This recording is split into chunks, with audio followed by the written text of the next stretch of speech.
welcome to the Hard Rocket Sports Studios and another edition of the weekly video recap.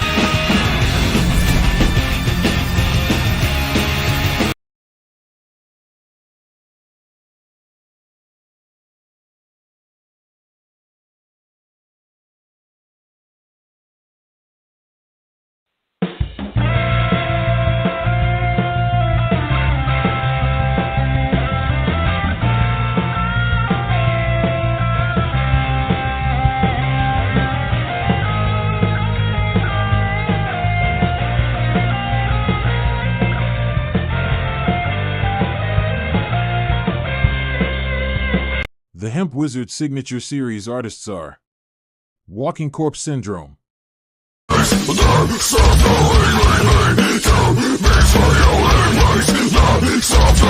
So High,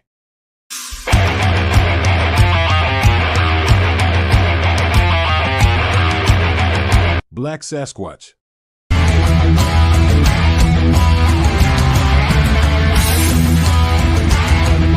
Fester,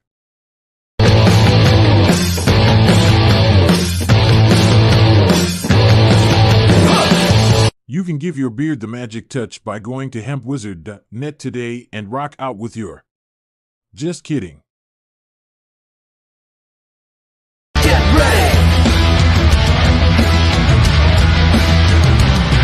Get ready!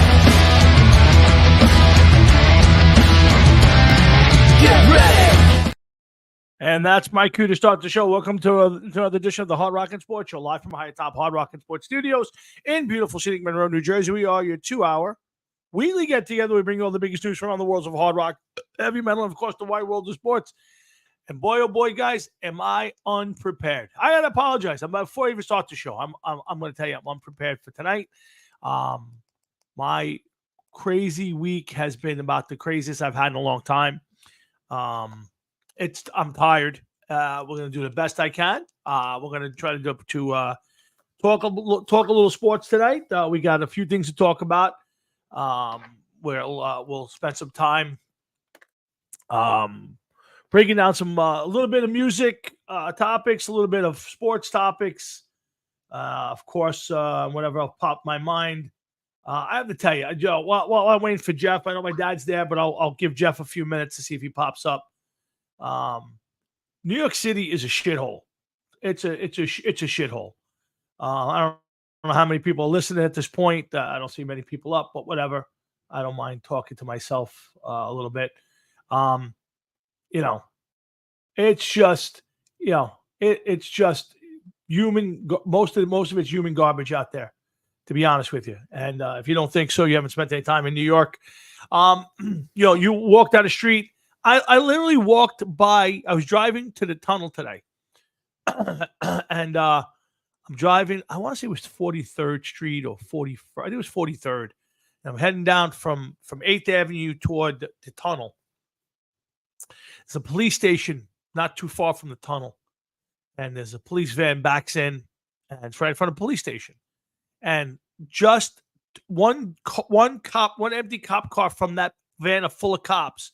There's a young gentleman standing by his bicycle smoking pot. Like just right in front of a police station. One car. Now, he's not in a car. He's outside just smoking pot.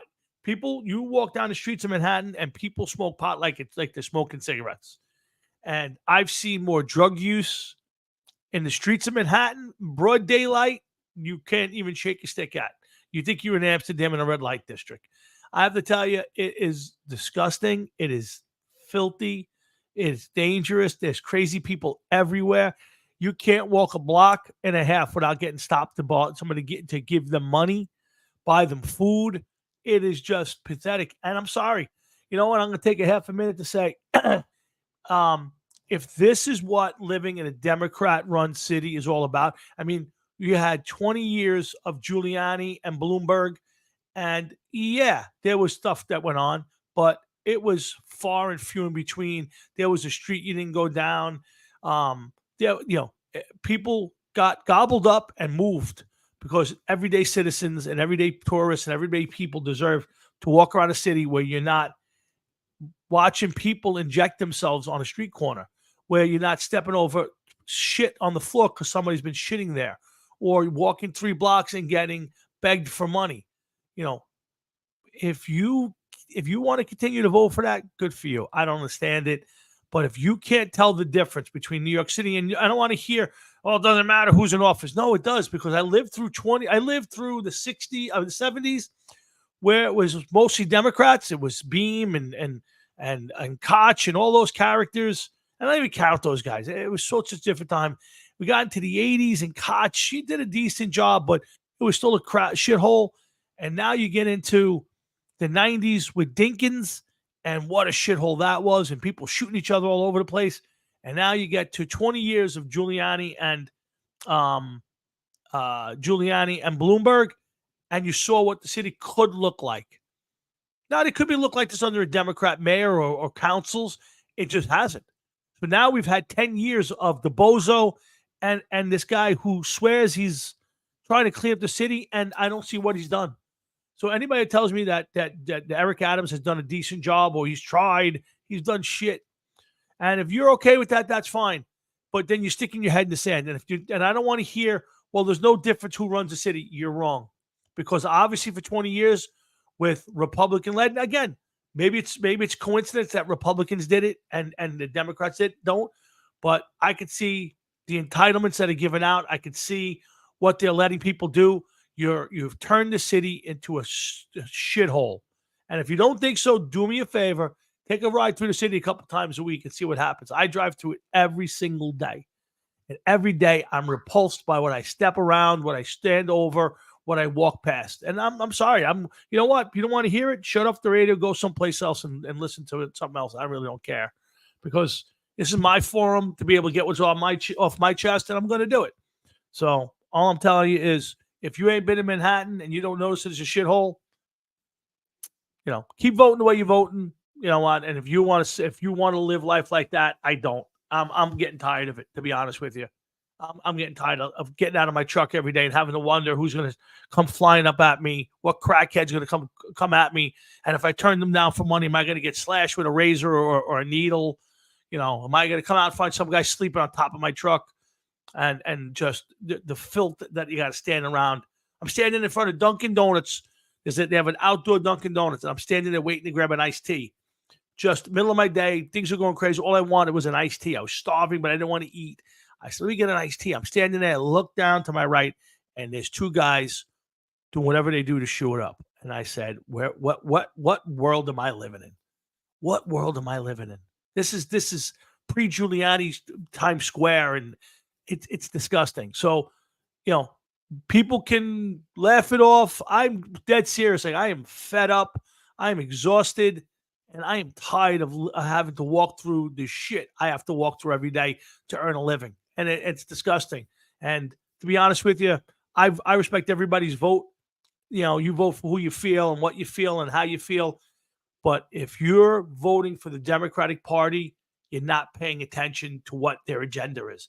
And this progressive living is for somebody else.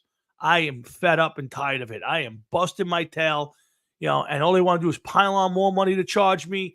All they want to do is charge me more for taxes. And I got to get out, and I got to hope and pray that I don't run into the next moron with a machete or who wants to slash me because I didn't want to give him 50 cents to go buy something. So that's my rant. And if you don't like it, tough shit. I really don't care anymore. I'm so tired. I don't care. So I want to get to the fun stuff. There's a lot to get to tonight. I want to talk about obviously Aaron Rodgers, Caitlin Clark. I want to talk about Danny Jones. A lot of football tonight. We got some music topics. Hopefully Jeff's got a good list. I just didn't prepare. I literally worked every day all last weekend trying to keep up on my paperwork. And every night I've come home and worked till 9:00 at night trying to feed the beast. That's the nature of the game. That's the nature of the game. I'm not complaining. It just hasn't left me much time to get prepared. I love doing this. So looking forward to it. Can't wait to see Jeff and talk to him and everybody else. If you got anything out there you want to throw at me, throw it at us. If not, we'll get the show kicked off right now. So thanks for listening. Sorry for the rant, but it's my one time I can throw something out there. So let's kick this thing into high gear. Let's get my buddy of 40 years, the sexiest man on his side of the screen. That's Jeff Kowinski. What's up, my man? Not much, man. How was your week, Jeff? Well, it was all right. It Just was all right. long, somewhat Yeah. long. Long hours at work, or just dragged A long through. week. Yeah. It was a long week, Okay. but it's over now. Now you got a regular full 2 days off. Yeah, this week, yeah. But then Okay.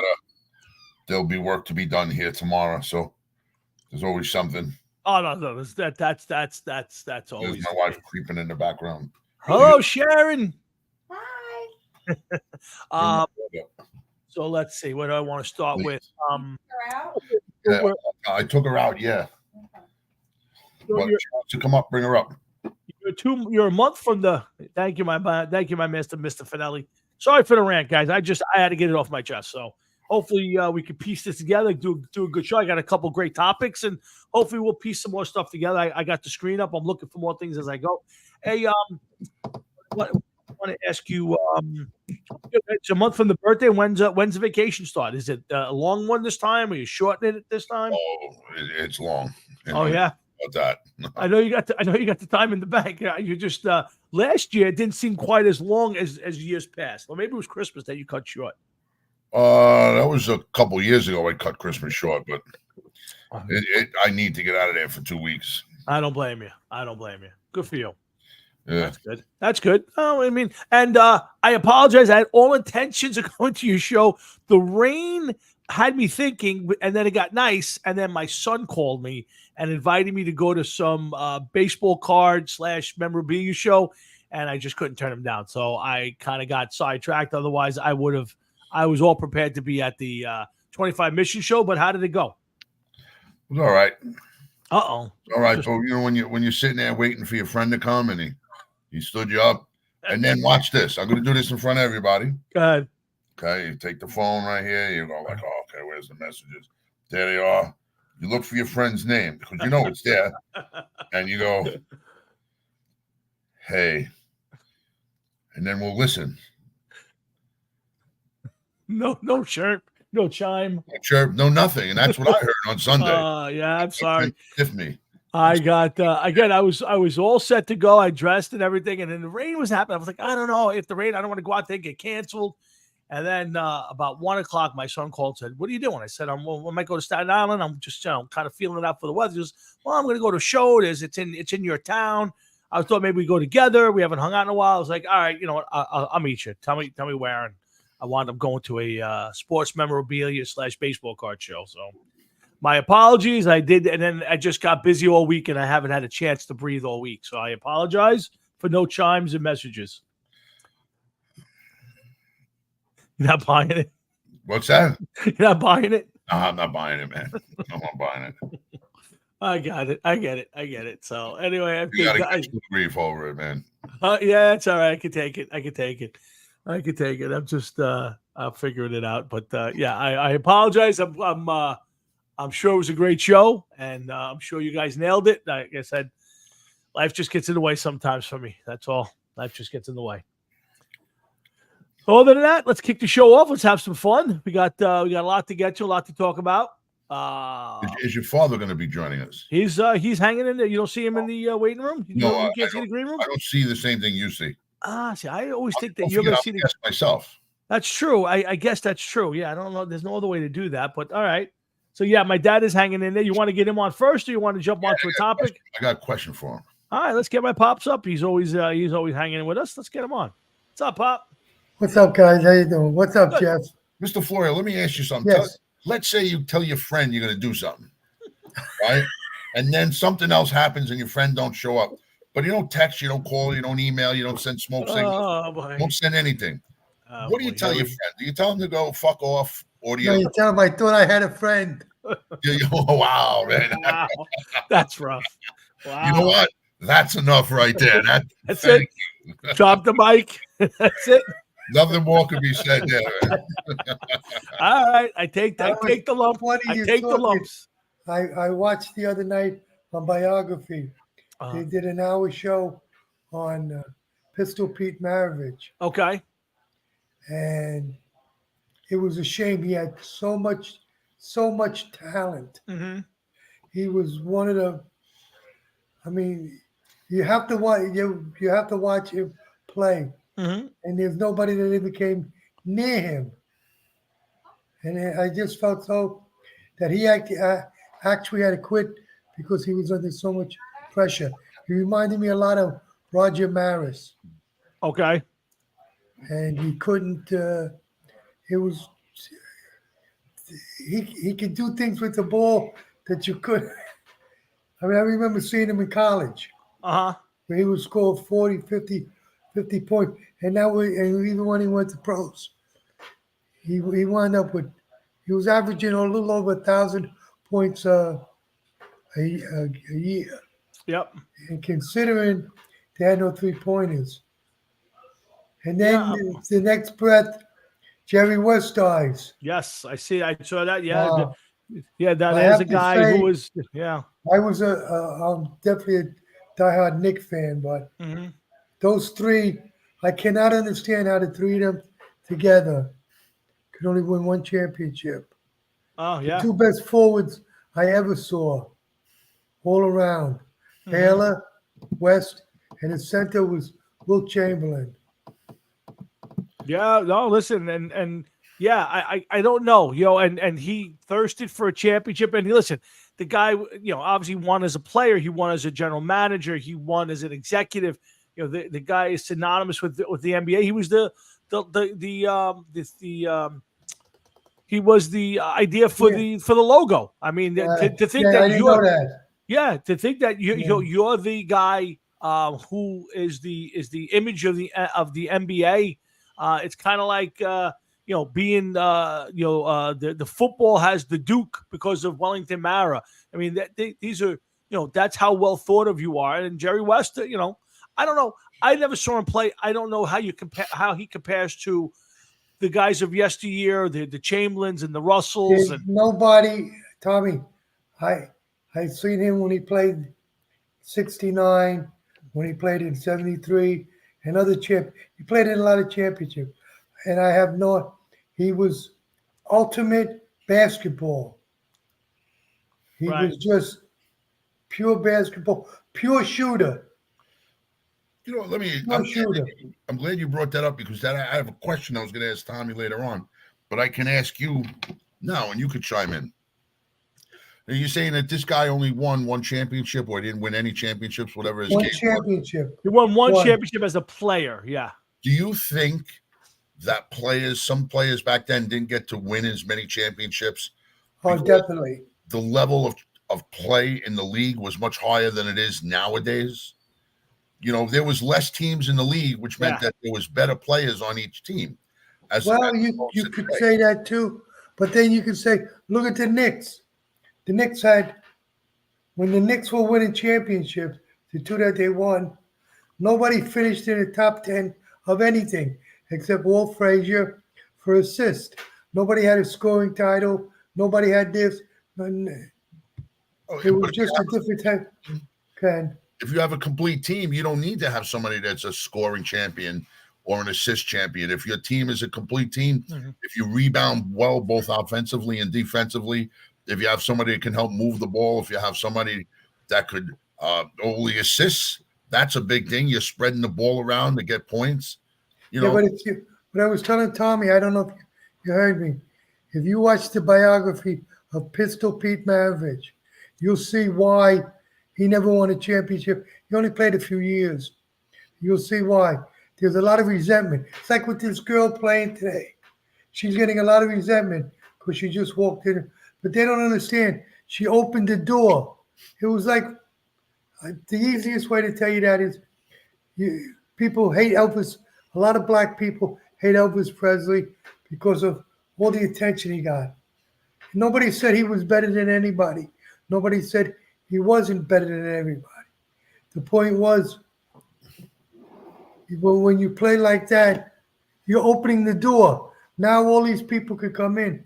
Now, a lot of these girls today are not making. They said the average salary is $22,000. I don't know how you play on that kind of money. Well, I mean, again, they probably get some endorsement money, this, that. Some of them may have to work during the rest of the year. But here's the problem.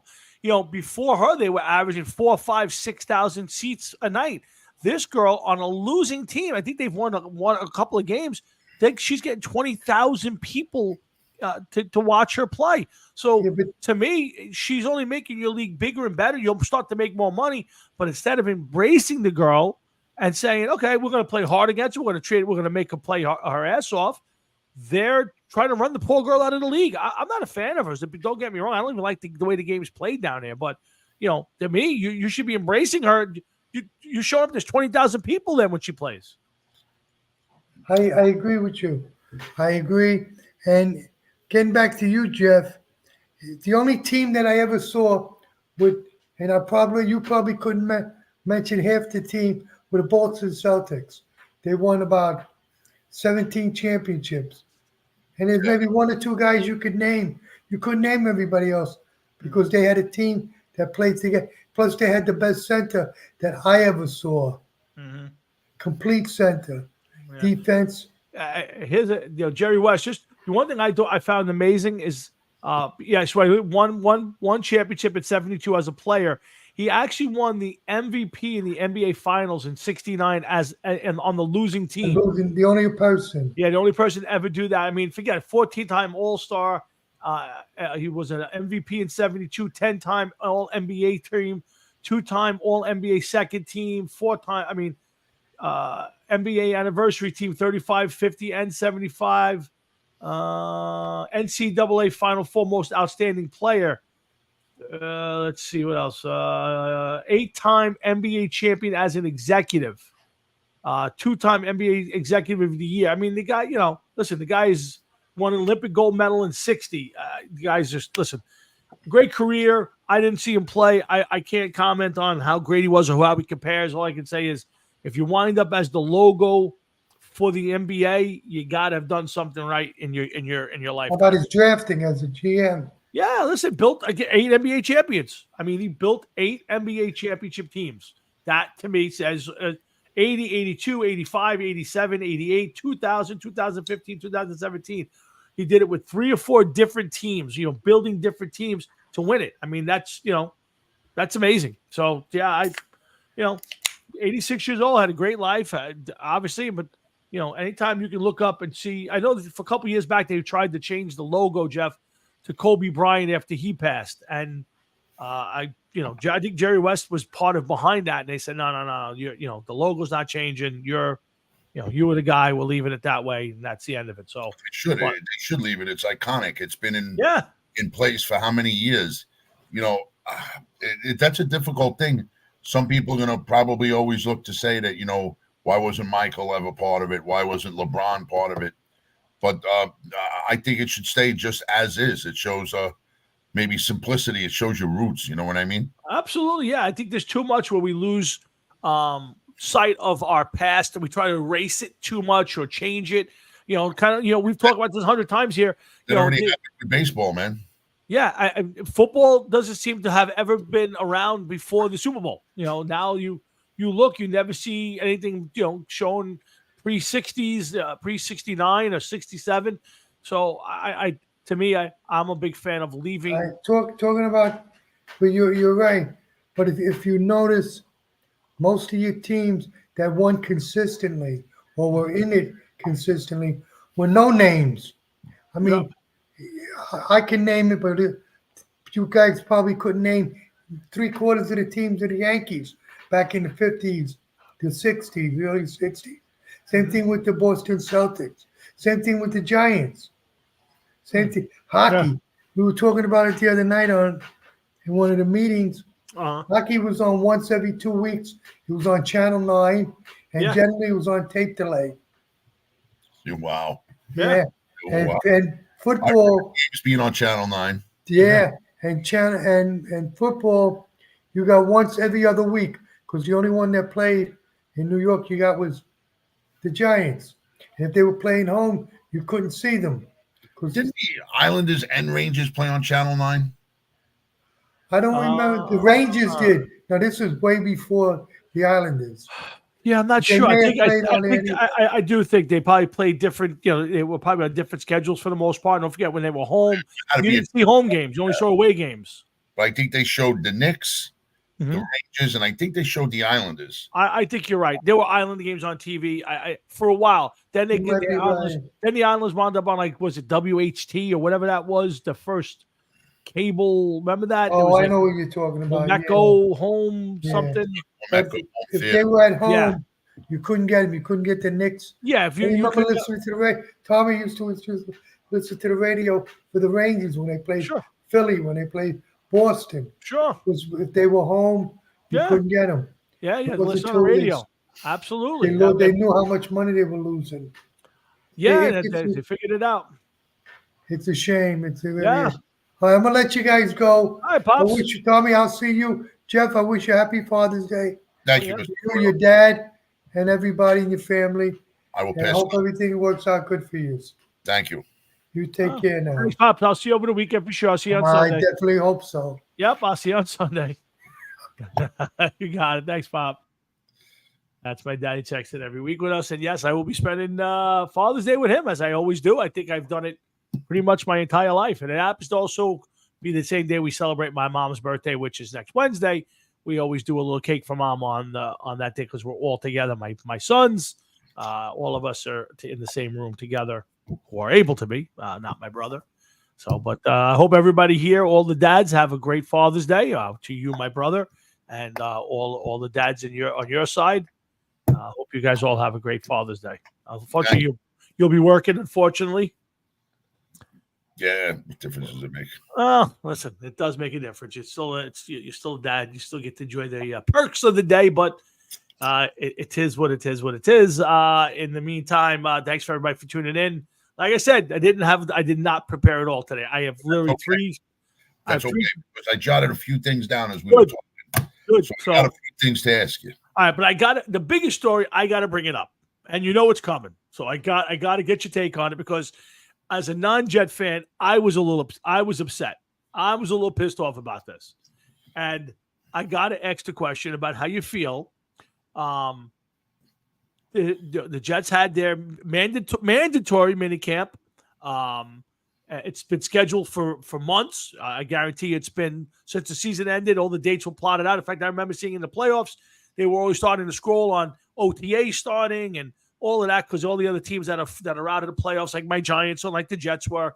So you got mandatory minicamp coming up, and this is a big year for the Jets, right? I mean, to me, it's almost a make or break season for the Jets. It's not you don't get many opportunities. The division to me is in turmoil, and the Jets have every reason to think that they can be the team in the division, have a shot at a deep playoff run. There's a little thought that they're good enough to maybe even make a Super Bowl appearance. Having said that, Jeff, how in the world is your quarterback not at camp these 3 days? Well, honestly, let's look at this. Let's review this for a second, and let's understand how important football is in June. Yeah. And how many games are won in June. Okay, this is like the Mets beating their chests in April when they're 4-0 and they're on their way to the World Series. Okay. Now, while I understand what you're talking about, you're also talking about a 40-year-old quarterback that tore his Achilles heel, his Achilles tendon, and not exactly the hardest sack in the world when it happened. Nope, true. Okay, so you want to know something? Maybe the less that he's on the field, I couldn't care less what happens in June.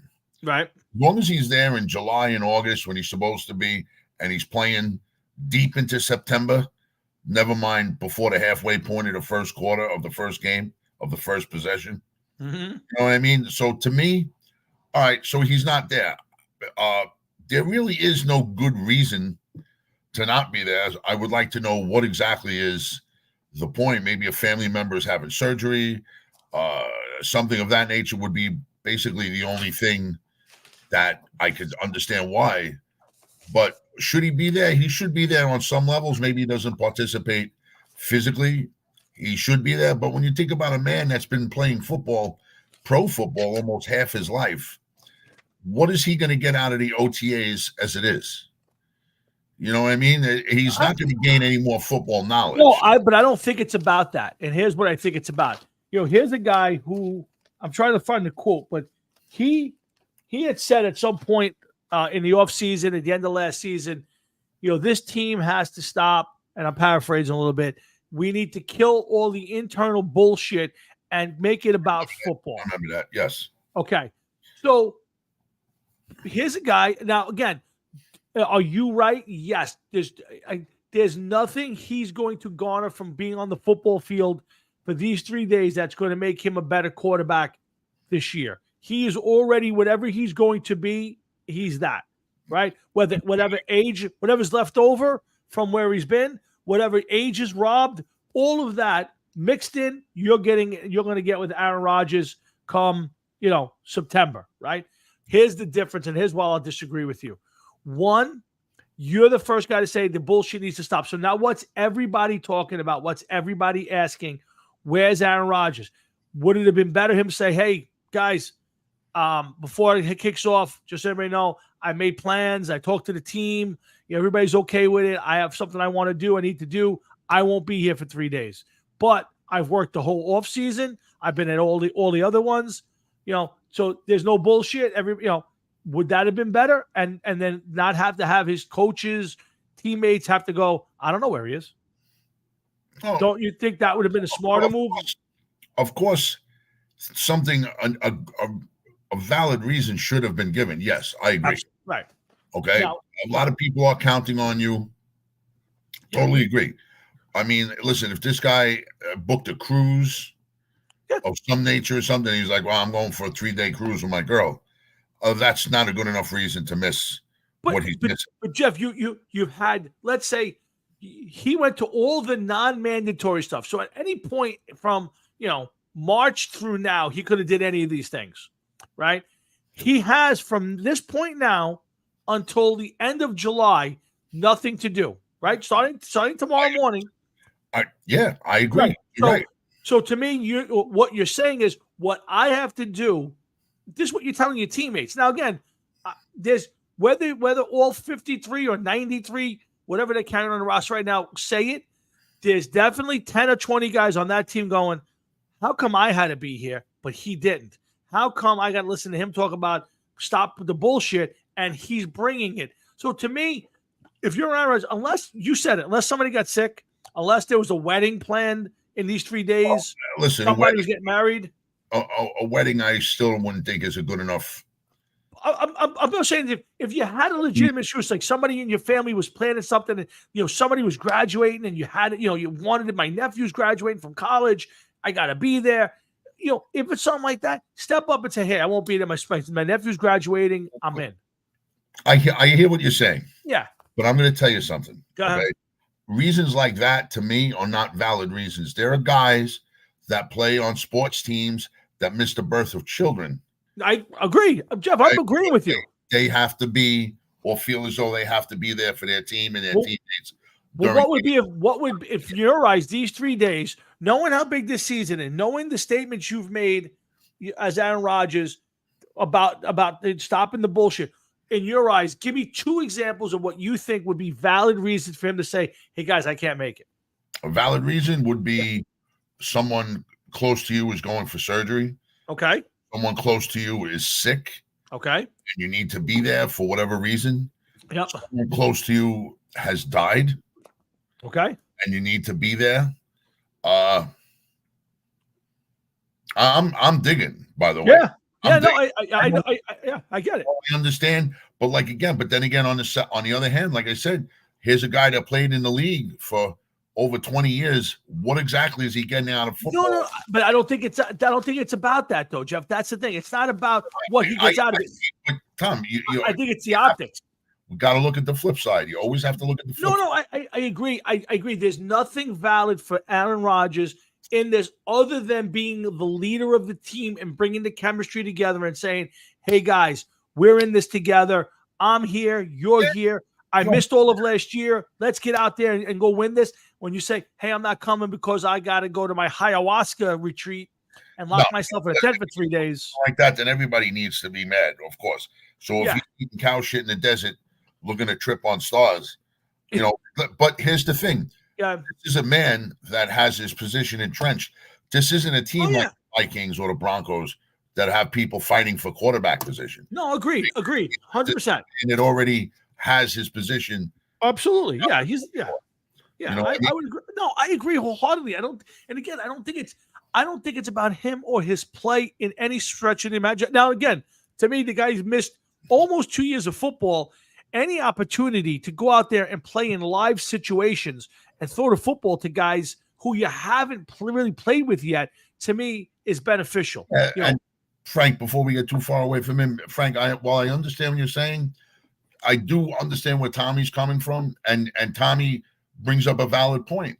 Okay, the guy said something, which was, we have to cut the bullshit, the internal bullshit, and you can't create your own bullshit when it's good for you and when it suits you. You just can't do it. If you're going to say that the whole team has to conform and has to do the right thing, you have to lead by example. Yeah. I also agree with Frankie. What is he going to get out of those OTAs? no, If they release the reason why he's not here, if they ever release it. Well, here's what Saleh did and where he screwed up. So the first thing was Saleh gets up there and says, we knew Aaron wasn't coming, but it's an unexcused absence. So what is that telling me? Yeah. That means he should have been there. It means he basically said, I'm not coming, deal with it, right? Because if he went to the team and said, hey, I got a wedding, or my uncle's sick, or my dad's got an injury, I got to go take care of him. To me, it's an excused absence. You say, Aaron told us, we worked it out. He's going to be away. We're going to work around it. When Saleh gets up and goes, I don't know. We knew it. We know about it, but it's unexcused. That tells me the reason ain't valid. Oh, listen, I hear you. And maybe these guys, when they sign a contract, things like OTAs and everything else should be included in there. But there's a lot of players that haven't been there. Alvin Kamara from the Saints decided to sit out the last day. That new guy that the Jets just got from the Eagles is already causing a problem over. Yeah, he's looking for a new contract. Yeah, and there's a couple other guys that are rattling the cage throughout the league, not just the Jets or the Giants. The difference is, the difference for me is, first off, Aaron Rodgers came out with that statement about cutting out the bullshit, right? So that puts, that's like saying, hey, we all got to be respect the law. Drunk driving is terrible. Nobody should drink and drive. And then the next day you get caught drinking and driving. Like you said, it's hard to disagree. Yeah. So to me, it's not about what he can get out of the OTAs or that he's been around all of season. I get all of that. But these are 3 days where it's mandatory. This isn't the rest of the time where you can show up. You don't have to. You're excused if you don't. These are 3 days that everybody else on the team has to be there. And you go, fuck it. And your coach sits up there and goes, he's out. We know about it, but it's unexcused, which tells me that the reason that he gave, it's just, I got something better to do. I'm not coming. And it's bad look for the team. It's a bad look for him. And if there's got to be a few people on that team who are going, why do I got to be here sweating my ass off, basically running around in shorts, and he doesn't have to. But if that team starts 4-0, all right, and there's maybe 7 at one point in time, nobody's even going to worry about these 3 days. Jeff, you couldn't be more right. Right now, there's a ton of Jet fans out there. There's a bunch of media people who've been making excuses for Aaron Rodgers for years. They're all blasting him. If the Jets wind up, 4-1, October, in the first week of October, if they're 9-2, after Thanksgiving, nobody's going to give two shits about this. But here's the you want to talk both sides. If you start out and you're 1-3, then you're going to reach back to this. Of course, we're gonna turn around right now and go, hey, remember that he didn't show up? What did that do to the chemistry of the team? What didn't they get done? That they should have. Frankie, Cortland Sutton showing up is a little bit different than Aaron Rodgers. Yeah, because you're looking to establish a starting quarterback. He evidently was the top receiver or one of the top receivers on the team last year. Mm-hmm. And I'm sure that he's not making the same money that Aaron Rodgers is. So even if they dock Aaron Rodgers, he's probably laughing at it. He could find that money underneath his car mat someplace. Cortland Sutton, while I'm sure is Sutton, I don't know why I keep saying Sutton. Sutton, I guess, yeah. Cortland Sutton, while making a decent amount of money, I'm sure, probably doesn't want to get hit with a fine and everything else. But maybe if he wants to hold out, maybe he played last year. He was on our fantasy team. He did pretty good for us. So Yeah. Listen, I say pay the man. to me, if he would, if and here's the other flip side. I'll give you the third flip. There's a third side to this. If he shows up and backpedals in an 11-on-11 drill and blows out his knee, we're all going to say, "What the fuck are they playing Aaron Rodgers at all for in the mandatory OT in the mandatory minicamp?" So I get all the aspects of it, but to me, he at the very least needed to be on the sideline with a baseball cap on, sitting in a golf cart, watching his team if he wasn't going to participate. The fact that it's a mandatory minicamp, there's only a few days a year you have to show up. This is one of them. Somebody said that in the papers, or one of the articles that I read. Oh, yeah? About it's mandatory. It's only a few days. You're going to be. You leave here. Yeah. I forget what team it was. I think it was the Falcons. Yep. Their team go a day early. Mm-hmm. All right. So now there's a team that let their team leave a day early. Absolutely. Like about a month off, a little bit more than a month off. They got the day off, and they were like, "No, we're going to everything's good. We're going to cancel the last day of OTAs." So these people went home and they're relaxing.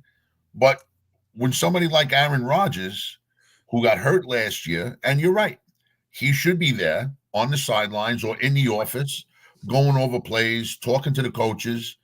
You know what I mean? And let them say, like, this is what I think we should do. Let's try to do this. Come up with, you should be brainstorming, not even playing. I couldn't, brainstorming at this point in time. But at the very least, all this was, again, if you told me that, these 3 days, you get a week off and then the camp starts, I'd say, okay, listen, I get it. He's a 40-year-old guy. He's older. I kind of almost understand it. It's still mandatory. You got to be there. You got a month off, more than a month before camp officially opens. You're not even allowed to be there. You basically go home. We'll see you in a month. Here's your iPad with the playbook on, or the Microsoft Surface with the playbook on it. We'll see it. We'll see you in July. You can't tell me, unless there's a death in the family, a major event somewhere, that you can't find it to be there for 2 of the 3 days. Show up for 2 days. Then the last day they were having a team, and the day 3 was like a barbecue. They were kind of getting the team together. Everybody was hanging out. To me, you're Aaron Rodgers. You just said in the offseason, we got to cut off the bullshit.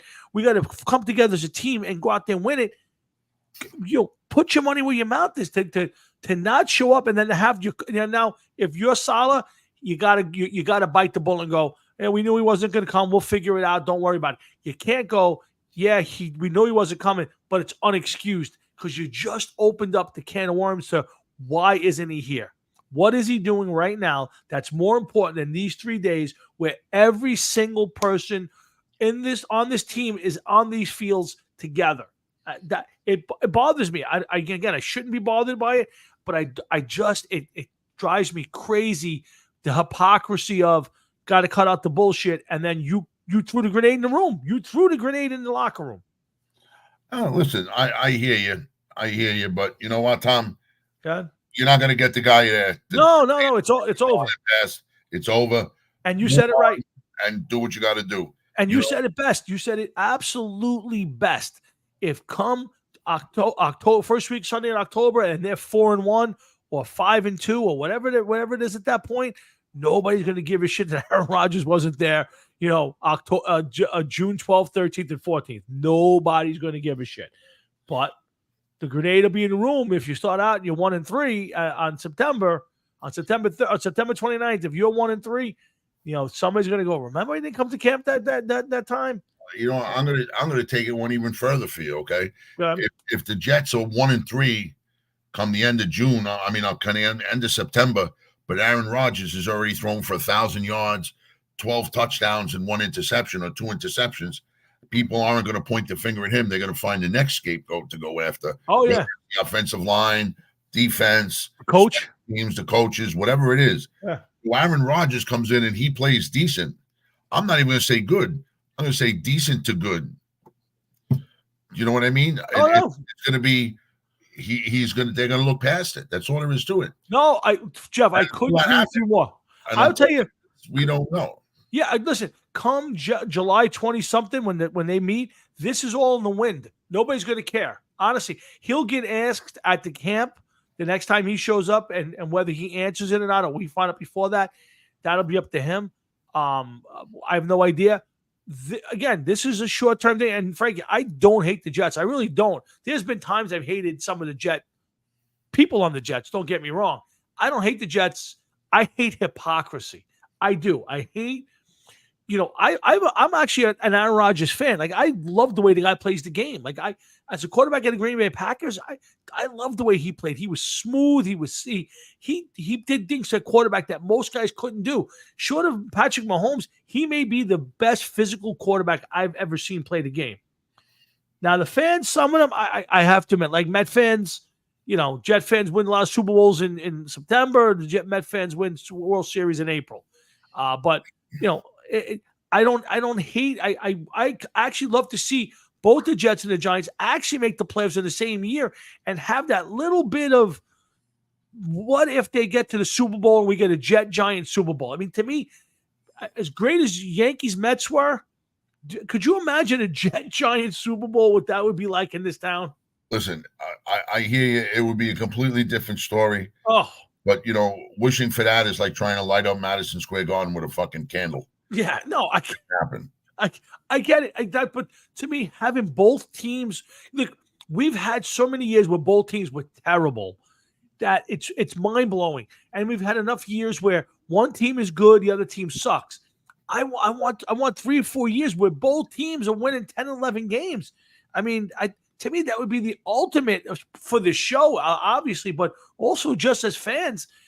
Think about the rivalry between fans and through social media. My team's better. Your team. Right now, it's on my team sucks more than yours. No. My team sucks more than yours. Get out of here. You're not even talking about whose team sucks more.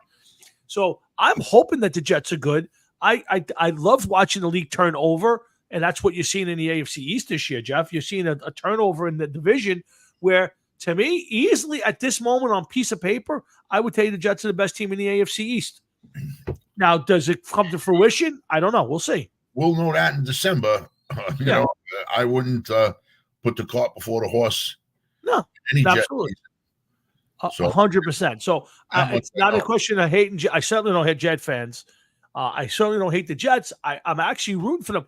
I just don't like the hypocrisy of Aaron Rodgers and, we don't need any bullshit. And then you throw the bullshit grenade in the room. It just makes no sense to me whatsoever. So unless Aaron Rodgers, and again, Jeff, he doesn't have to come out and tell you, me, or anybody else why he did it. And if his decision was, hey, this was more important to me and that's what I wanted to do, so be it. But at the end of the day, I don't want to hear Aaron Rodgers say at any point during the season, we got to stop this internal bullshit. No. Well, those days are over. Until you know what the reason was. Yeah. New York Jets could have deemed any reason unexcusable. Correct. Absolutely. I mean, and that is their prerogative. And we don't know what the excuse was and everything else. So until you find out why he decided to stay home, it's only speculation. It could have been anything under the sun. We don't know. His great aunt's house could have went on fire. You don't know what it could have been. Yeah, no, agreed. Right now, we could only speculate. What happens because he wasn't there. And like I said, it's like, certain people just don't like if the Chicago Bulls, and I'm not comparing the two. I'm comparing the amount of experience they have, not their overall records and what they accomplished in the league. But if Michael Jordan had said that he wasn't coming to the basketball practice for a couple days in a row, and the team deemed it, unexcusable. Mm-hmm. Michael Jordan, he's won how many things? Is anybody going to question him? Is anybody going to question some of these other quarterbacks in the league that have nearly as much time as Rodgers? Like, he didn't go to practice. Josh Allen. Mm-hmm. He didn't go to the last day of OTAs or didn't show up for OTAs. Guy's been a winning quarterback the last couple of years. Patrick Mahomes. You're going to question Patrick Mahomes why he hasn't shown up? The guy's been in the Super Bowl the last 4 or 5 years in a row, pretty much. Yeah. Certain people, maybe they shouldn't even be questioned about what they're doing and what they're not doing. They evidently know what to do.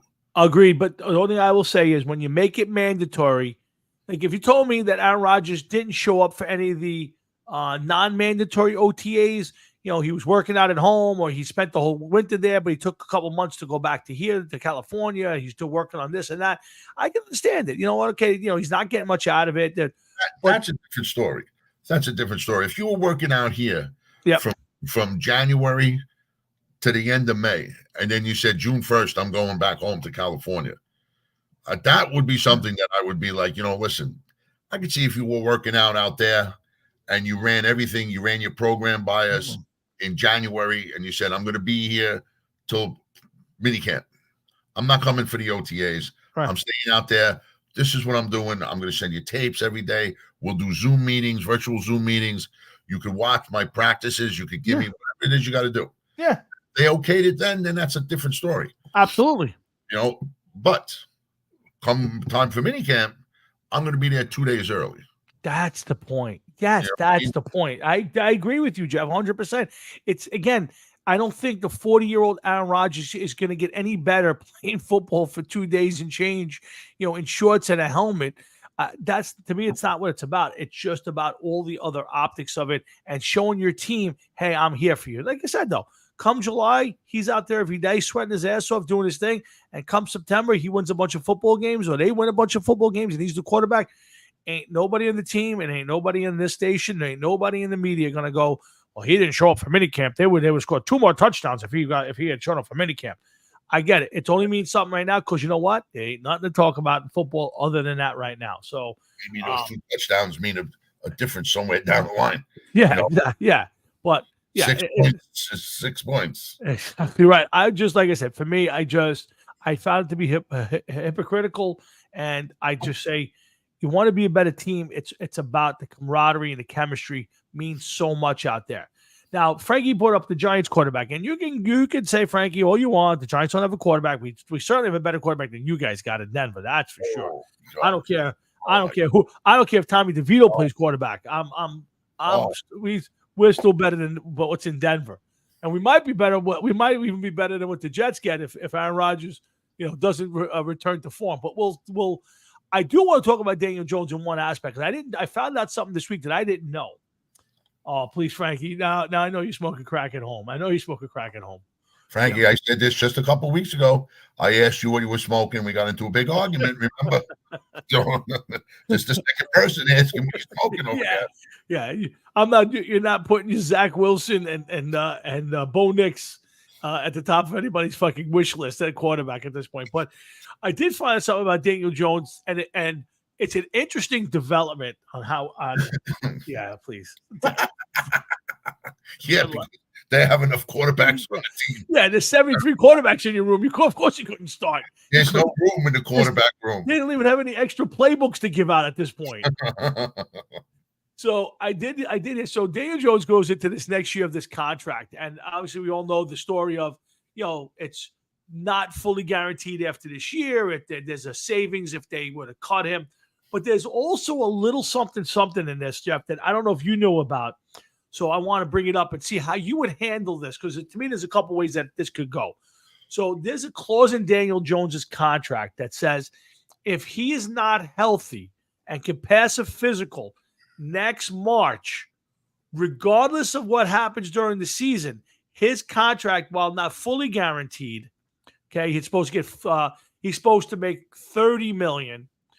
If they were to get rid of him at that point, he would be guaranteed 23 of the $30 million. So if he was healthy and they got rid of him, I think it's only like a $6 or $8 million hit. But if Daniel Jones plays a full season and winds up getting hurt, let's say week 15, he blows out a knee. They've sucked all year long and they weren't planning to re-sign him. They were going to cut him, trade him, whatever they were going to do. They would have saved a ton of money. But if he's hurt and come March, he can't pass the physical to play quarterback in the league at that point. His contract, while not fully guaranteed for 30, is guaranteed for $23 million. So here's the question. I don't understand why you would do that, but I guess. But that's the same thing that happened with Russell Wilson. That's why Russell Wilson got benched, because if he had gotten hurt, he was guaranteed more money. It would happen also with it was kind of the same theory with Zach Wilson. While he wasn't guaranteed money, they didn't want him to get hurt. They didn't want to play him when they did because they were afraid he was going to get hurt and lose whatever value he did have, which wasn't a lot, but they got something from Denver. So here's the question I have. You're the Giants, right? Let's say you're 6-8, right? You're going into week 15. There's 3-4 weeks left of the season, and you got no shot at the playoffs. Do you bench Daniel Jones in the now maybe Daniel Jones played well this year. He didn't play great. Obviously, they're losing, but it's iffy. He's played well enough, but not great. Do you sit him those games so you guarantee that he doesn't get hurt? Do you play him and say, hey, he's played, I'll roll the dice? It's an interesting concept to where if they're playing great football and he's playing well, or they're terrible, but he played great, you're probably going to roll the dice and play him. But what if he's okay and they're not great? Do you bench him and take him off the field and just so he doesn't get hurt? Is that it's an interesting topic. It's an interesting thing, but I got a two-parter for this.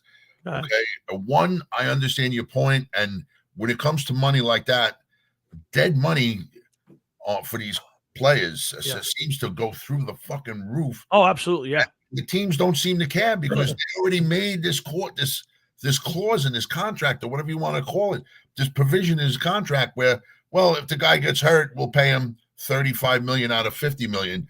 I think they're looking at it as we would have to pay him $50 million if he played, but we're saving $15 million. Who gives a fuck? Then there's the flip side for me.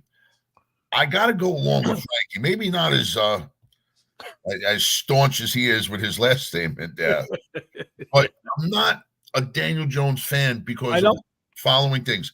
One, injuries. The guy seems to get hurt at least once a year, causes himself a couple games. Two, I'm going to use your words, not mine, growth. I don't see enough growth out of him.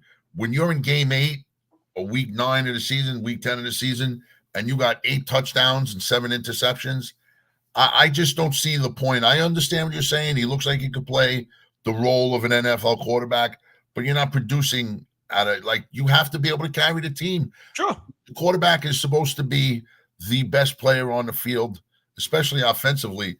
And Daniel Jones has never showed to me the ability to carry that team long-term by staying injury-free and putting up big numbers. He doesn't have to throw for 500 yards every week. That's just plain insane to say that. Yeah. If anybody says that about any quarterback, you don't know what you're talking about. But you have to be able to pick that team up, put it on your back, and carry it for a couple of weeks if need be.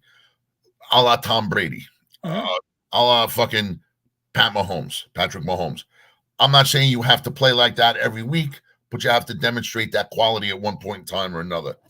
And to me, I just have never once ever seen that long-term from Daniel Jones. You might have been able to do it one game here and there, but you need to do that consistently. Your running back just ain't getting anything. Your receivers are dropping the ball. Your offensive line blows. It's up to you to do it all. And I just have not seen that from Daniel Jones. I understand the point. Okay, they signed him to a 2-year deal, so it cost him $80 million for 2 years. But now after this, it's no guaranteed money. But it's like, don't you want to win? And I think that he hinders the team from winning. I think also there's a lot of decisions that were made that were wrong.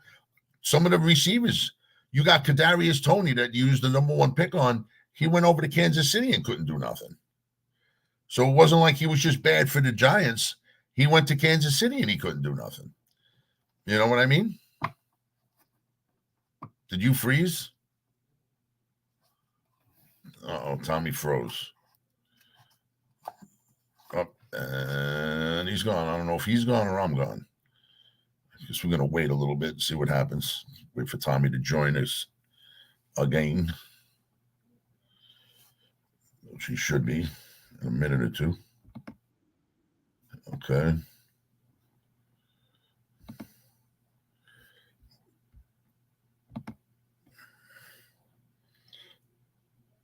I don't know, Frankie, are you over there? Let's see. When I go back.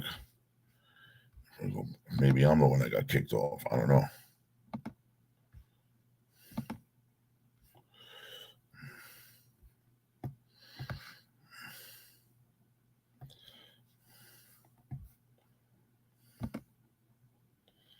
Nope.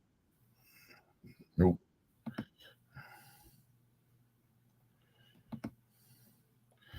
Okay, he is frozen. I don't know what's going on. He's let me tell you something. He wants to hold on to Daniel Jones till they're ready to put this guy in a fucking pyramid, ain't he? He loves that Daniel Jones. But you're killing me with the shit you're saying about him, man. Daniel Jones, that is. So I don't know where we're waiting on Tommy. I don't know where he may be. He's lost in cyber world. I hope Tommy's not who's that guy, Hanson, that would come in and do the child molesting thing. I hope that somebody didn't come to Tommy's house to pick him up. Who's so good? Daniel Jones? I don't think Daniel Jones is a good quarterback. I don't think he's a good quarterback. Listen, you look at his stats. He's restarting his computer. So, okay. So that's up to me and you, Frank. Hold on one second. Okay. I don't think that he's good. And I don't understand why Tommy likes him. And like I said, he's not growing as a quarterback. But Tommy also wanted to hold on to Eli Manning for another year or two, even after they drafted Jones. And I'm like, why would you want to hold on to Manning? What is he doing for your team? It's going to cause problems. You just drafted a quarterback, and now Eli Manning knows he's going to get replaced if he makes one bad play with the ball. Blind faith, but blind faith in what? I would have more blind faith in Tommy DeVito, than Daniel Jones. He won a couple games in a row. I think he won more games. There he is. Man, there I am. All back. I don't know what the hell happened. I don't know what happened. I hear you guys fine. So I'm back. You hear me? Yeah, I can hear you fine. I thought you had a stroke for a minute. You were like, okay, stand there. Yeah, well, you were in the middle of talking. I was like, uh-oh. And well, I'm reading Frankie's comments. I am a Daniel Jones fan. I'm happy to be back. And again, Hard Rock and Sports. That's Jeff and I'm Tom. And that's our sidekick, Frank Catalano, who is here for comic relief as a Mets and Denver Broncos fan. I don't want to say this because the last time we said it, I don't think he's going to say. We got to get Frank Catalano on live one night. He's welcome anytime. There's only a few people in this world that I've offered. Frankie be one of them. Frank Jeffrey, my friend Matt Salitri. There's a handful of people that I would say anytime you want to pop up and be on the show and hang, I'll send you out the thing, and you pop up, and you're more than welcome. So Frankie's definitely one of those guys. We asked Adam Hines, and then he's I don't want to even think of that, man. He's disappeared. Who the fuck knows what he's wearing? Could we have his underwear on as a helmet at this point? Who the fuck knows? Hard Rocket Sports. It's the shirt, Frank. You just sit, just don't show yourself from the waist down. No, please put clothes on. I want take no chances. I would take no chances. He stands the wrong way. He twists and turns. The camera falls. Next thing you know, we got Frank and little Frank all over the screen. We don't need it. We don't need it. Tom, I wrote a few things down. Go ahead, go for it. I gotta ask these questions because I want to see what your take is on this. Okay. Sure, go ahead, my brother. I'm going to go out of order here, but the first thing I'm going to do is I want to touch on base on the WNBA. Good. Me too. I was going to bring that up tonight, so go for it. Go. And the reason that I want to touch base on the WNBA is I got a couple questions. So before you start going over on a tangent, just bear with me.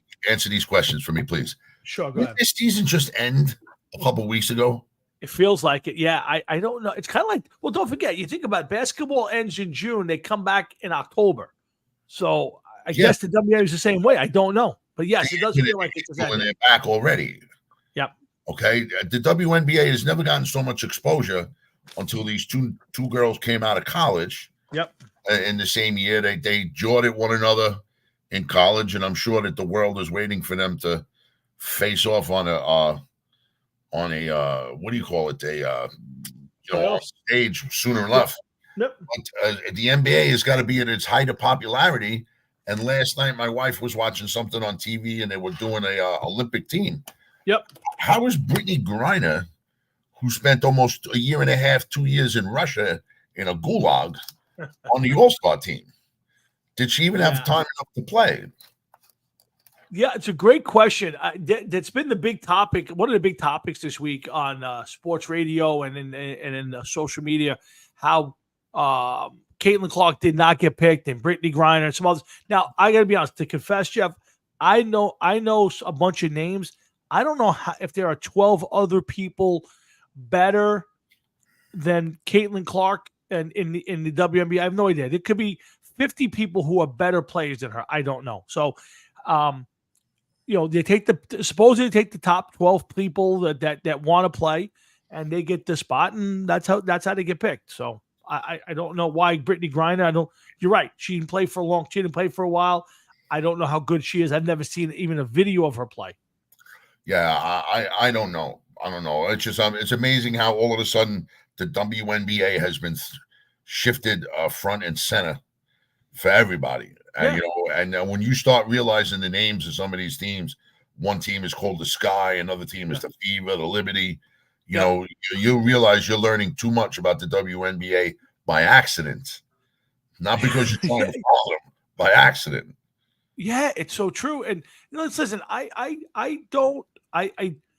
this is a league that's been starving for years for attention, and they're getting it. And instead of, we've talked about this a little bit so far, since she's been around.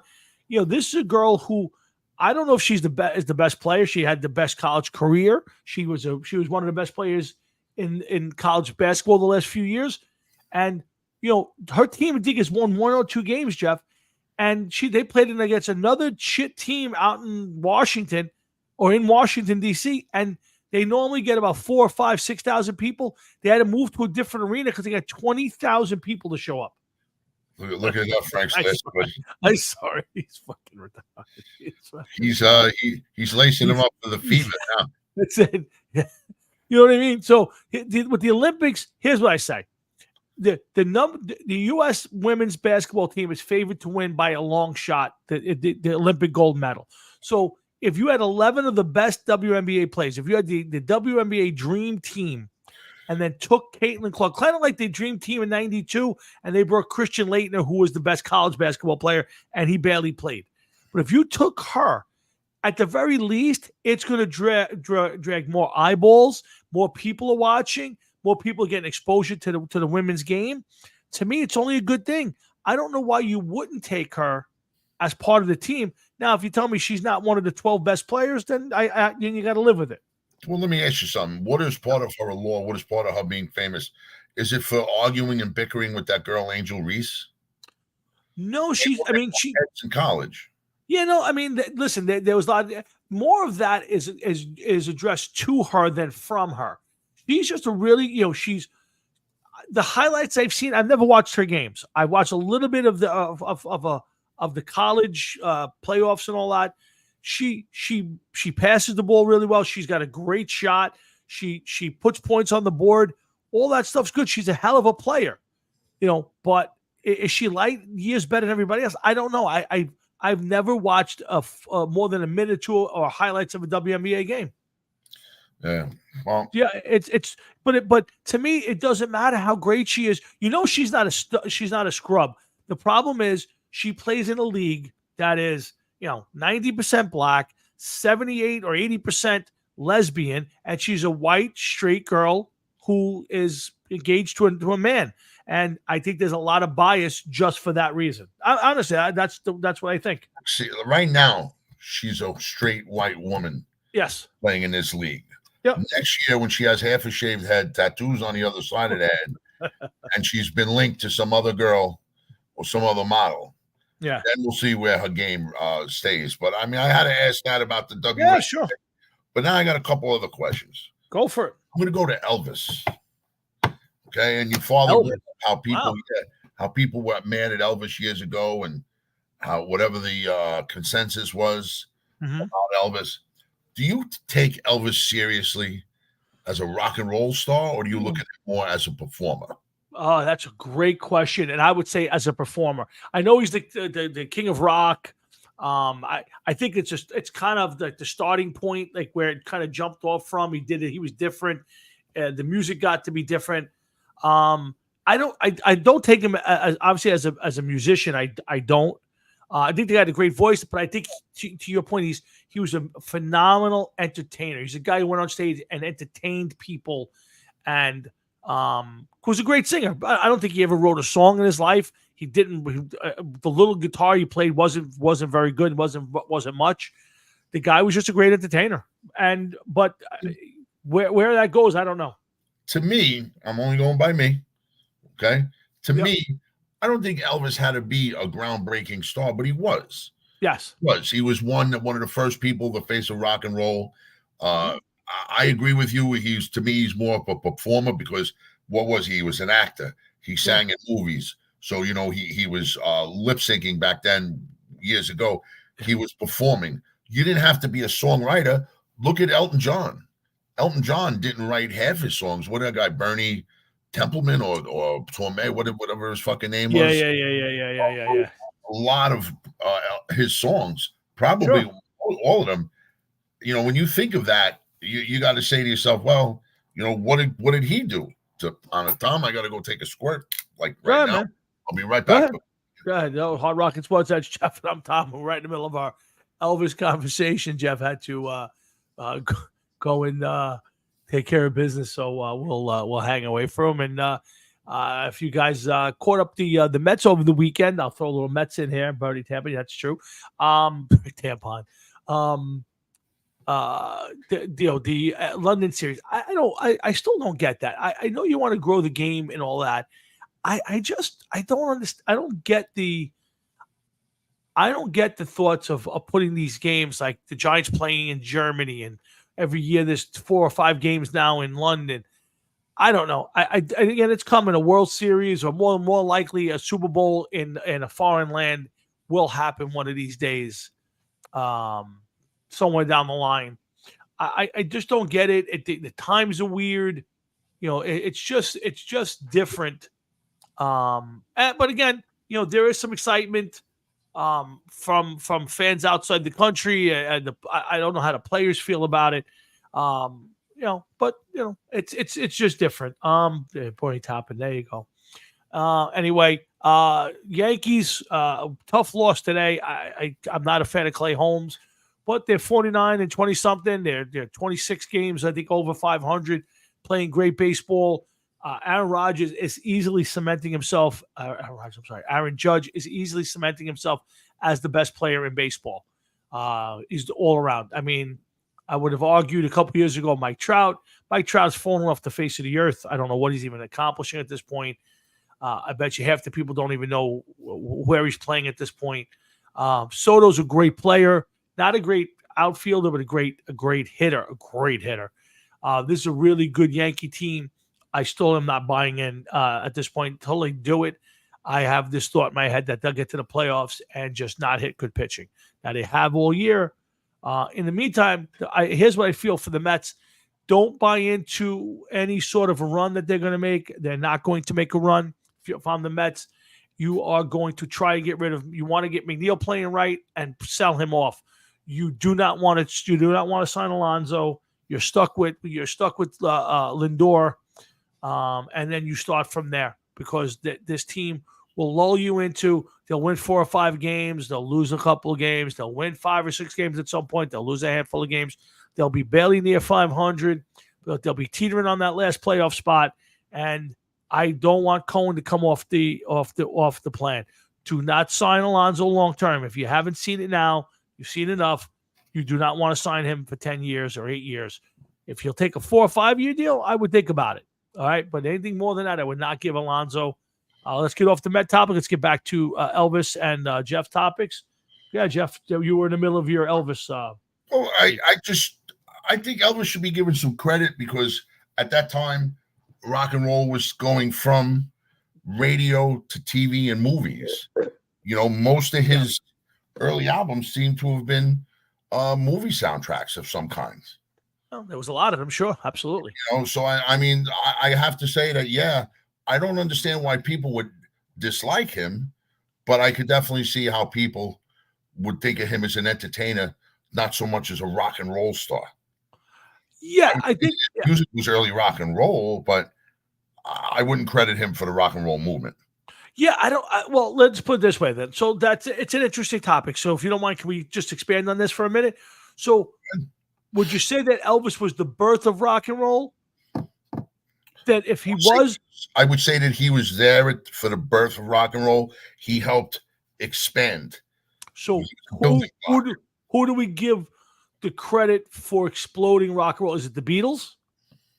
No, Okay, no, so I where believe that where rock do we? and roll was already established and on its way by the Okay, time. so who are we giving credit to any one performer or band as the birth of rock and roll? Like where when we look back and say that's where rock and roll started or that's where it jumped. Like we could look at metal, right? Now we could say, okay, Sabbath was the birth, they're the grandfathers, but to me, metal exploded with maybe Ozzy, and on a solo stuff or the Nawabum guys. Like I could point to that specific time to say that's where metal blew up. Everybody knew what metal was and who metal was.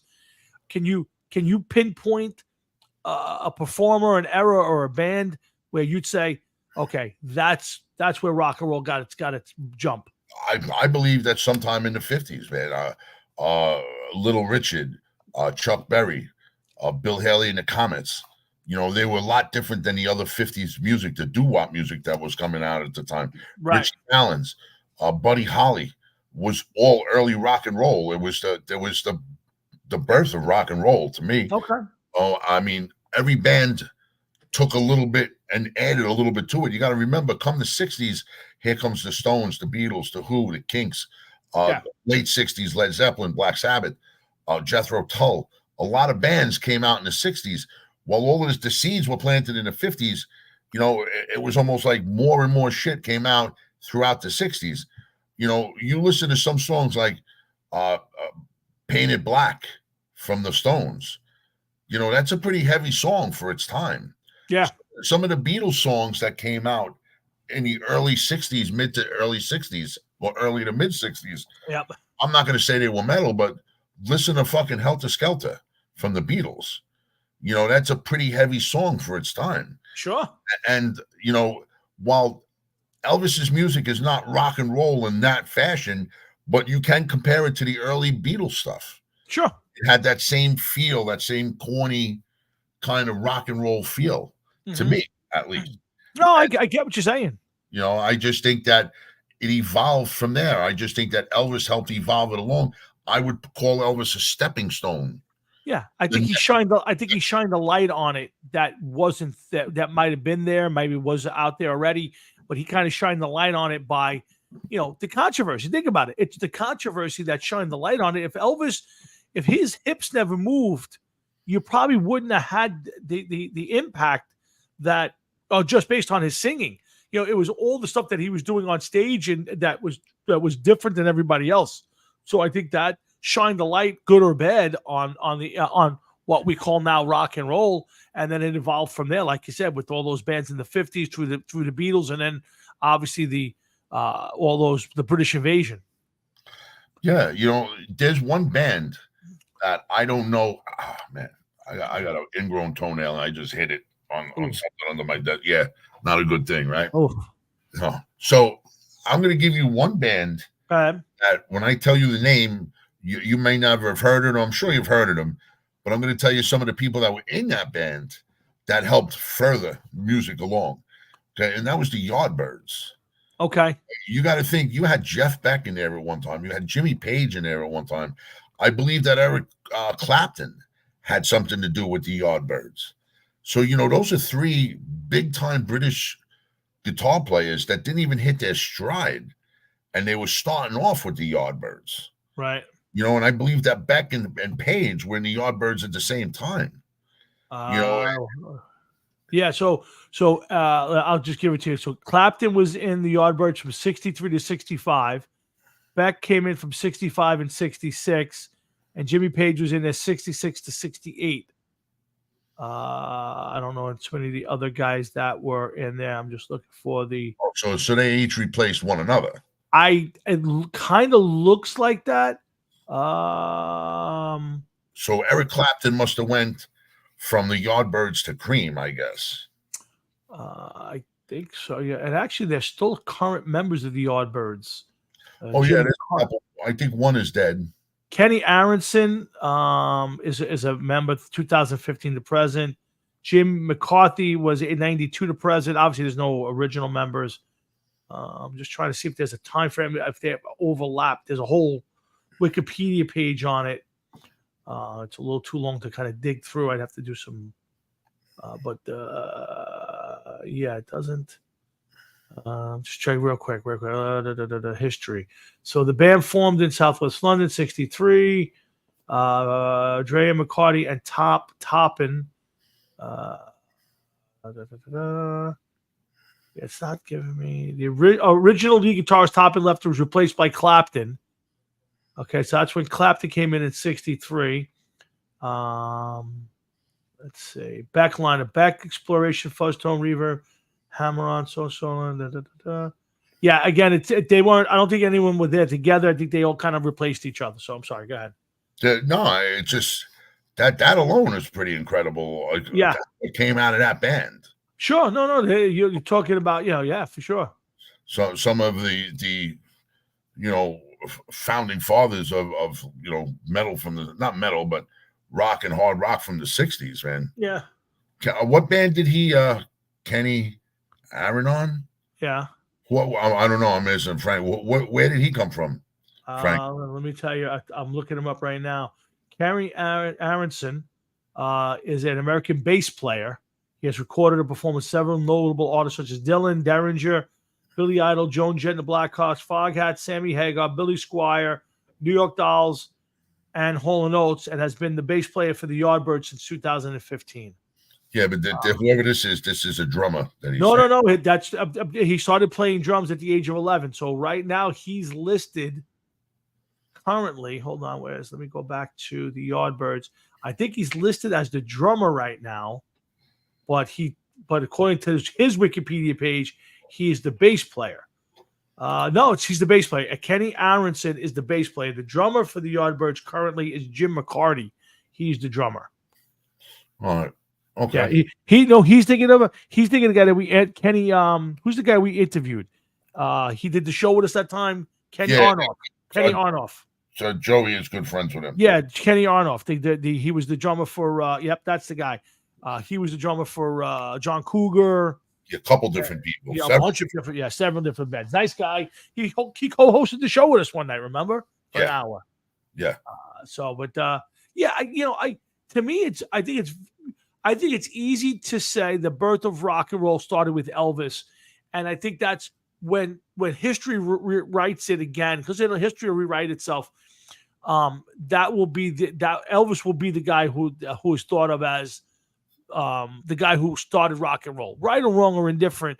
That's people want to put a pin in place. Like you and I will always say, where did heavy metal kick off? Black Sabbath, first the Black Sabbath album, first chord they ever wrote. That was the birth of heavy metal. We can kind of lock it in. Whether it didn't jump off the map until 10 years later or 15 years later with Ozzy and his solo band, nonetheless, or whoever we want to pin it on. I think when rock and roll, we can kind of go back and forth on where it kind of moved and all that. But I think history will say that Elvis was the guy who, gave birth to what we now know as rock and roll. Again, to me, I have a little bit of a hard time, and I grew up an Elvis fan and still am a fan. But to me, the guy was a good singer and a pretty good entertainer, not much of an actor. And, I have a hard time linking the start of rock and roll to him, but that's basically where it's going to go, I think. Oh, he was one of the people that would help bring it about. Sure. He took it. He was somebody that took it to the next step. But here's the thing, okay? When you hear who were the pioneers in rock and roll, and you hear Chuck Berry, Jerry Lee Lewis, and some of the others, okay? Nobody ever turns around and says, well, I started singing because Elvis Presley. Right. Very few people, if any at all, if I ever hear them. Elvis also played bass, but you never hear anybody saying that they decided to play bass because they watched an Elvis movie. You know what I mean? Like, Yeah. whose career did Elvis launch because of what Elvis did? You know, Elvis was so many different things. He was an actor. He was a singer. He was a sex symbol. You know, he was in the movies. You know, he was an entertainer. I wouldn't call Elvis anything less than an entertainer. And to me, an entertainer is a lot different than a singer.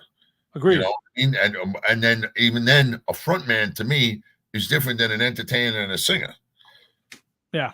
You know, if that makes sense to you. To me, a No, singer it does. is Ronnie James Dio, is Well, Halford. You know, like some of the guys like that. A frontman, David Lee Roth, Freddie Mercury. And yeah, then but I you think got- Elvis falls in the middle there somewhere. Like, I don't think he's not just a guy who stood on stage and wiggled his hips and couldn't sing. He's also not a guy who I think was the greatest voice in the whole world, but I think there was a good mix in there. Who was the child? Oh, yeah. who? Frankie's on a roll tonight, man. I gotta tell you. Who, Elvis? Yeah. Technically, he was, wasn't he? Sure. Yeah. I mean, he married the girl, I guess he technically molested, but yeah, nonetheless, I thought all of that was crazy. I mean, just a simple really fact. child molesting when you married him, though. He'd have to be, yeah. Well, you're married now. It's your wife. Yeah.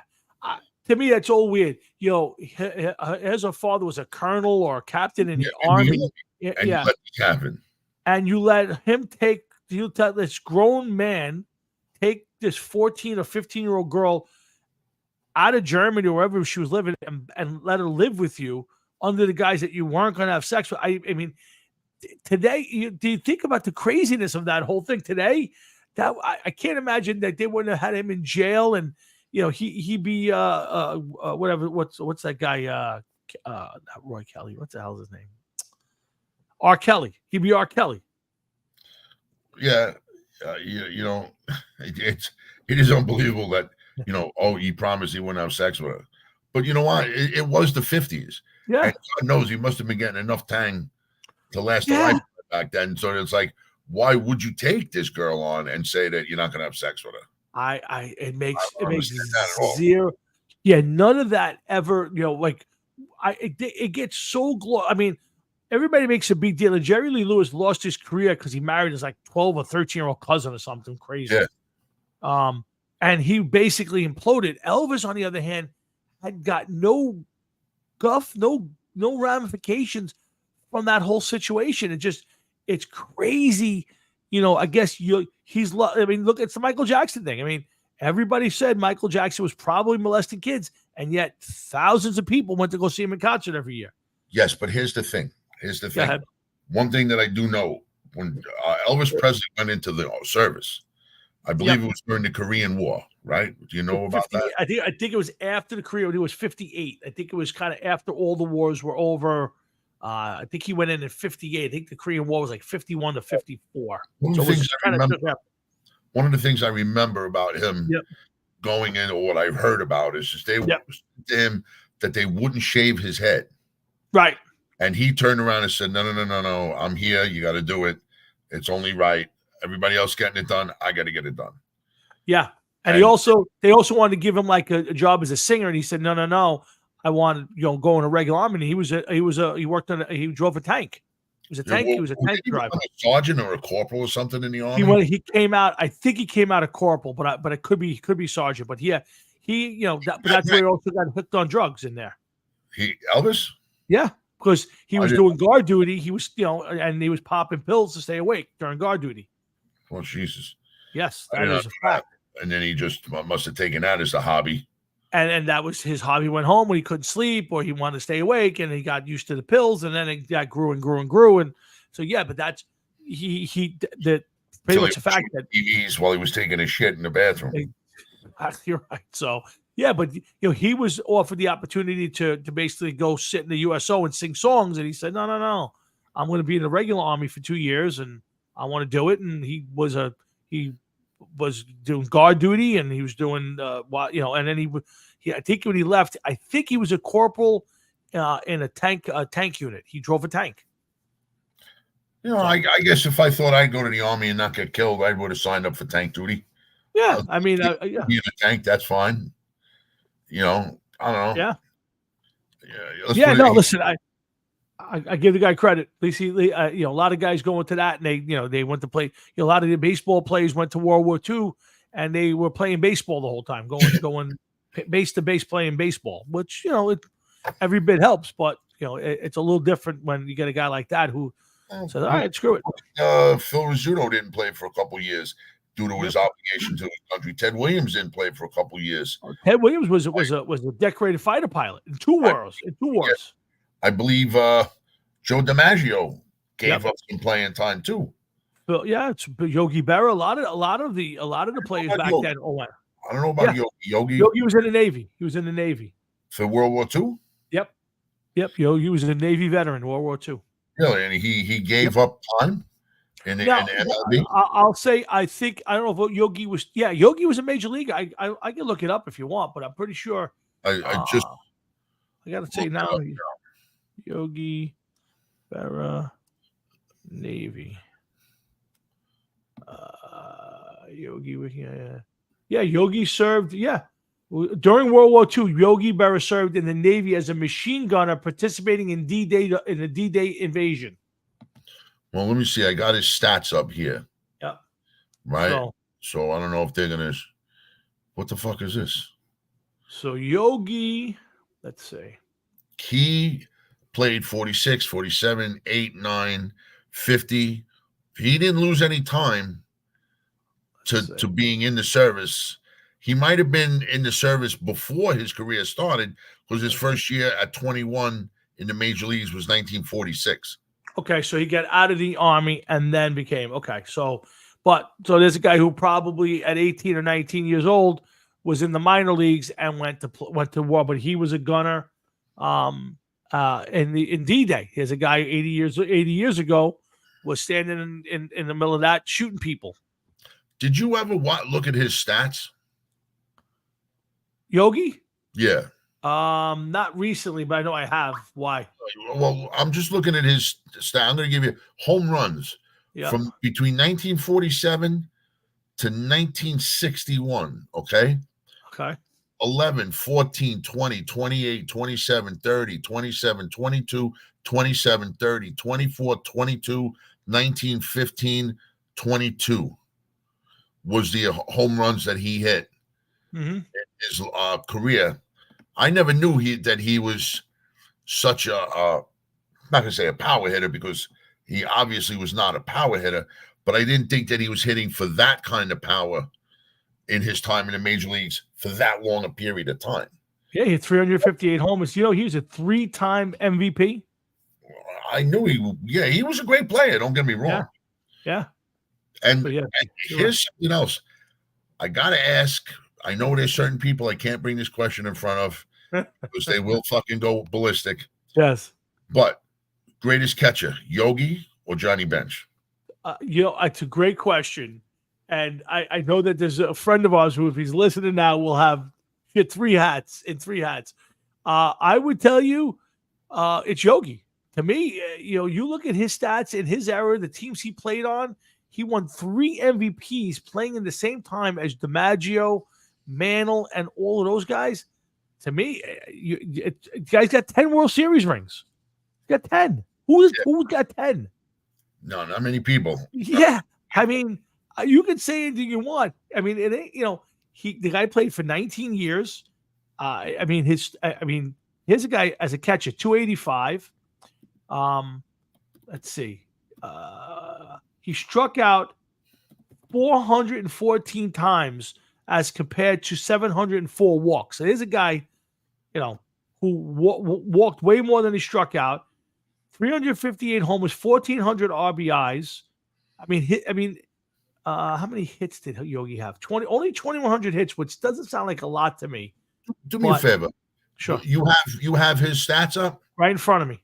All right. I'm going to give you some numbers. You give me the comparison, okay? Games played. I got a bench. Games played 2158. First of all, 17 years in the league, 2,158 games. What do you got for Yogi? 2,120 games, 19 years. So 19 years. So he played in a few more games. Yep. At bats, I got 7,658 for bench. 7,555. So about 100 less than bench. Runs 1091 for bench. 1175 for Yogi. So Yogi has scored more. Yes. Hits for Johnny Bench, 17 years, 2,048 hits. Yogi Berra, 2,150 hits. So an extra 100 hits for Yogi. Okay. Doubles, 381. Doubles, 321. Okay. Triples, 24. Triples, 49. Okay. Home runs, 389. Home runs, 358. Jeez, that's close. That's close. Just real quick for bench from 1968 to 1980. 15, 26, 45, 27, 40, 25, 33, 28, 16, 31, 23, 22, 24. Very, very comparable. RBIs for bench, 1376. Yogi, 1,430. Oh, my goodness. Stolen bases for bench, 68. Yogi only had 30. Okay. Walks, 891 in his career. 704. Okay. Strikeouts, 1,278. Yogi, 414. Wow. 700 less strikeouts. Wow. All-time batting average, 267. Yogi, 285. I think we're done with this comparison. I think benches now again. I didn't see Yogi play, but a good fielder. Let's see, did I have it on here anywhere? I'm looking for how many guys they threw out. Do you see any defensive stats? No, I didn't. I already shut it down. Okay, but I got to think much. That's hard to. It's hard to argue that, man. And wait, throw on top of it 3 MVPs, 10 World Series rings. I love Joey, but if I'm picking a guy, it's got to be Yogi. Yeah, Sorry. if I was building my team, and Frank, Mike Piazza, I'll say this much about Mike Piazza. Okay, nothing bad about him. The guy started off with the Dodgers. Each one of those guys played their whole career with one team. Okay, but Mike Piazza is probably best known for his time with the Mets. 2 different times in the league, 2 completely different times in the league. I would say the era that Bench and Yogi played in were more closely related than Yogi versus Piazza or Bench versus Piazza.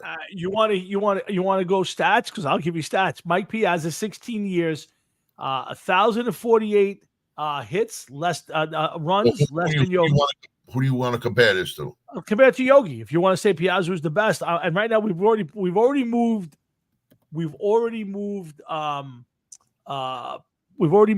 Yogi ahead of Bench, right? In our book, so now you have Yogi stats in front of you.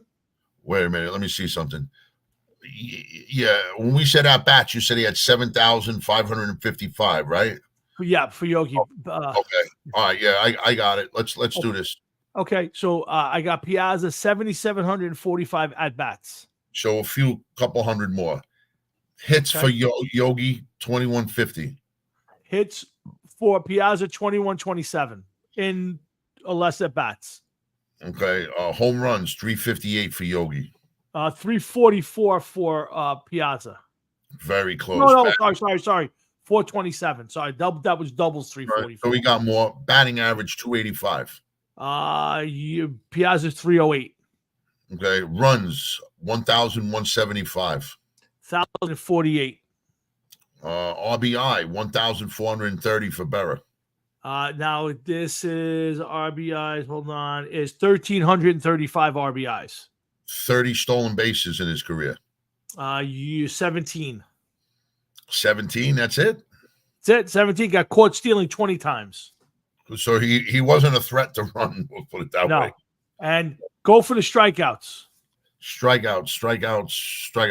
Hold on, I got to go to this section right here. 400. 414. 1,113 strikeouts. Yeah. Now, if you want to go over the course of 162 games, okay, I X out of that. We could do that another time. I'm still taking Yogi at this point. I would too. And the bigger reason was, while it's really, really close offensively, Piazza not not one MVP. Let's see, no MVPs, and I don't believe he ever won a World Series. I'm pretty sure Piazza never won a World Series. He don't lead the league in home runs or anything. Let me see. I'm sure he must have. He led the league OPS a few times. I'm talking home runs. No home runs. No, his max on home runs were 40. He had 124 RBIs twice. That's more than Yogi and Yeah.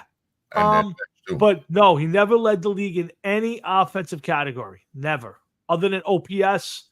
That's it. Otherwise, regular season numbers, I don't believe he ever led the league in any of it. Wow. Usually it would be in italics if he did. Bold or italics if he did. Frankie, I agree with you that World Series and titles are team numbers, but it definitely applies. Like if I tell you a guy wins, no World Series, that means his impact is a little, I'm saying to me, I want to put it as a piece of the puzzle. But when a guy's won 10, he won it on 2 or 3 different versions of the team he played for. He did it during the DiMaggio era. He did it during the World Series, the Mickey Mantle era. I got to disagree with that. Okay, go ahead. Only because Go ahead. back then, guys, ball players had a tendency to stay with their team. Oh, you didn't have much choice. Yeah. Now, Yeah. but not for nothing, we got to look at the flip side like we always do. Combined, Mike Piazza and Johnny Bench do not have half as many World Series titles as Yogi Berra was on. And Frank, to a detriment to your point, is simply this. You're right. World Series is a team stat, but he still played on 10 World Series teams, meaning that he was the full-time catcher. Okay. He wasn't the designated hitter or anything. He was the catcher. So he definitely helped his teams get into and win the World Series. But yeah, I think Piazza was a great player, a great hitter. I don't think he was a great catcher. Piazza was a great offensive player. But if you want to say he was a great player, I can't say that because it was not he was a detriment behind the plate.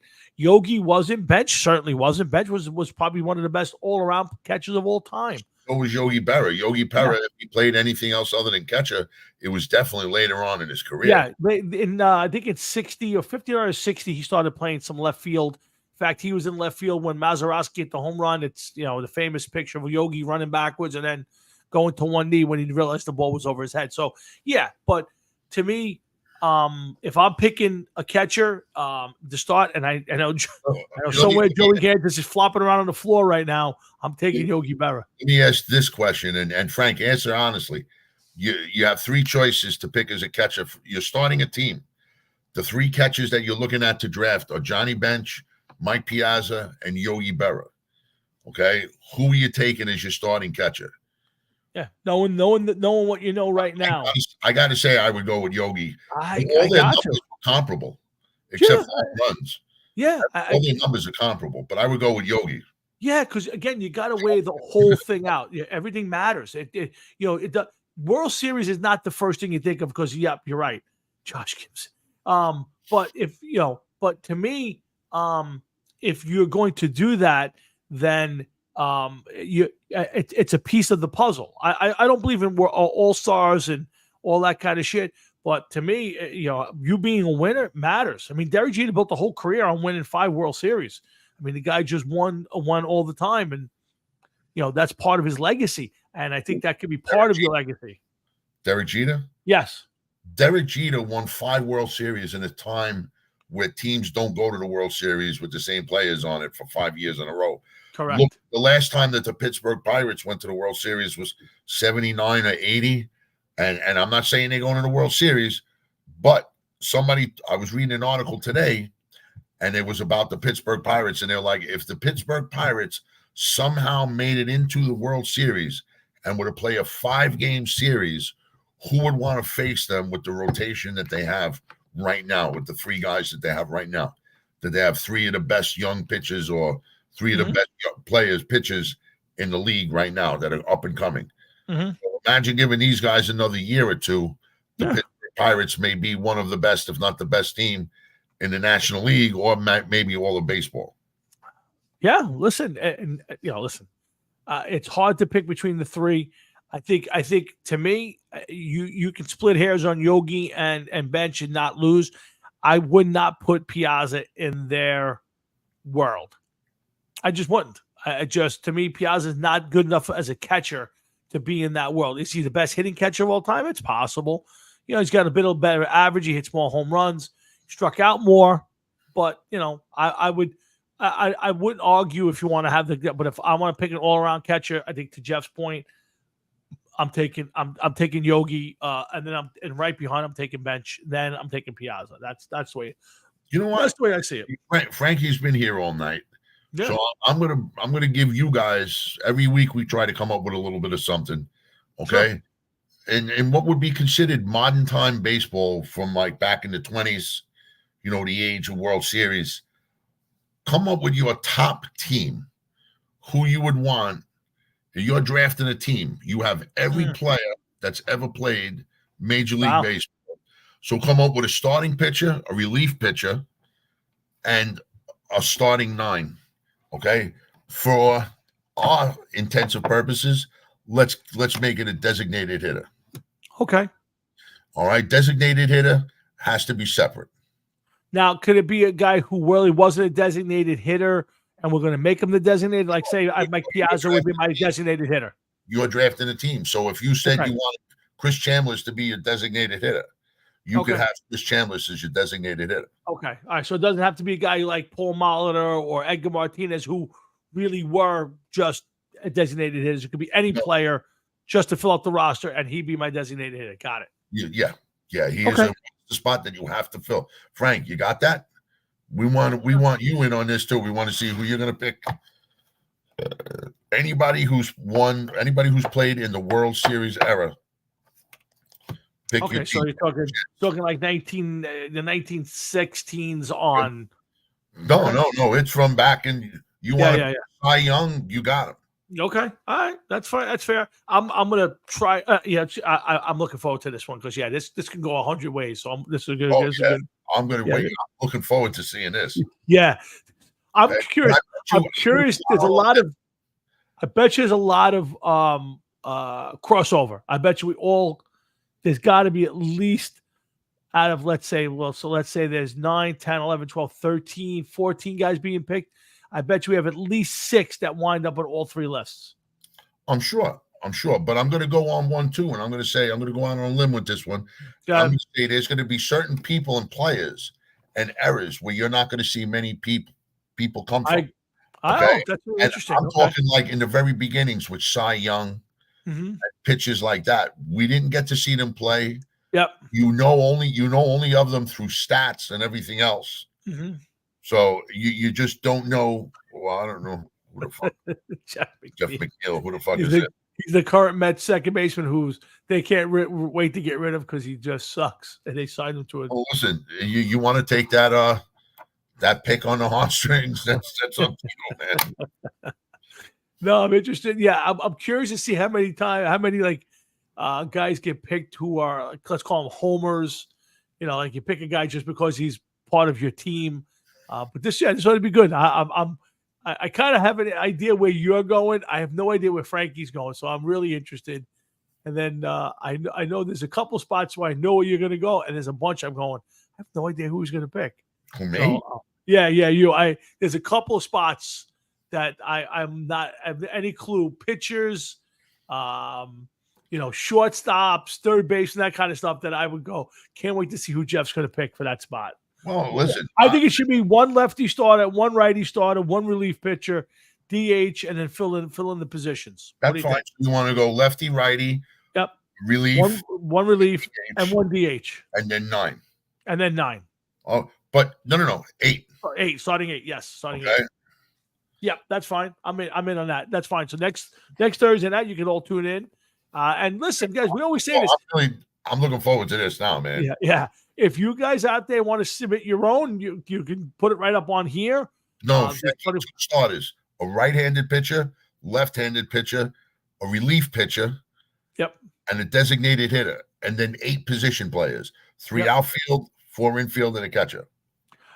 Frankie, I'm not disagreeing with you that it has to be Mo. I'm just saying pick your team. I tell you, I'm guarantee you there will be at least 5 or 6 crossover players that we all are going to have on our team. I'm curious to see how many, and I'm curious to see the differences. So I think it's going to be interesting because it's such a wide avenue. I tend to lean to plays I've seen play, but then there's a couple of guys that are going to make my list that I never saw play, but they're no-brainers.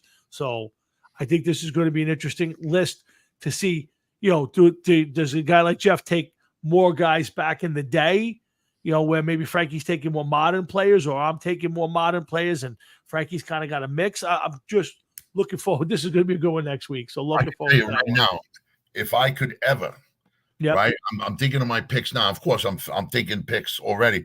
Sure. My designated hitter. Yep. My designated hitter. I'm picking, and I will replay. I'm gonna even write it down so I can tell you.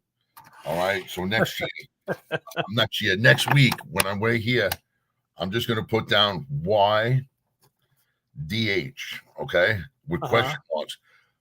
The reason I'm picking my designated hitter, Okay. it's gonna be so fucked up to you guys that you're gonna be like, really? But when I say the name, you're gonna be like, I can see it. I can see it. Okay.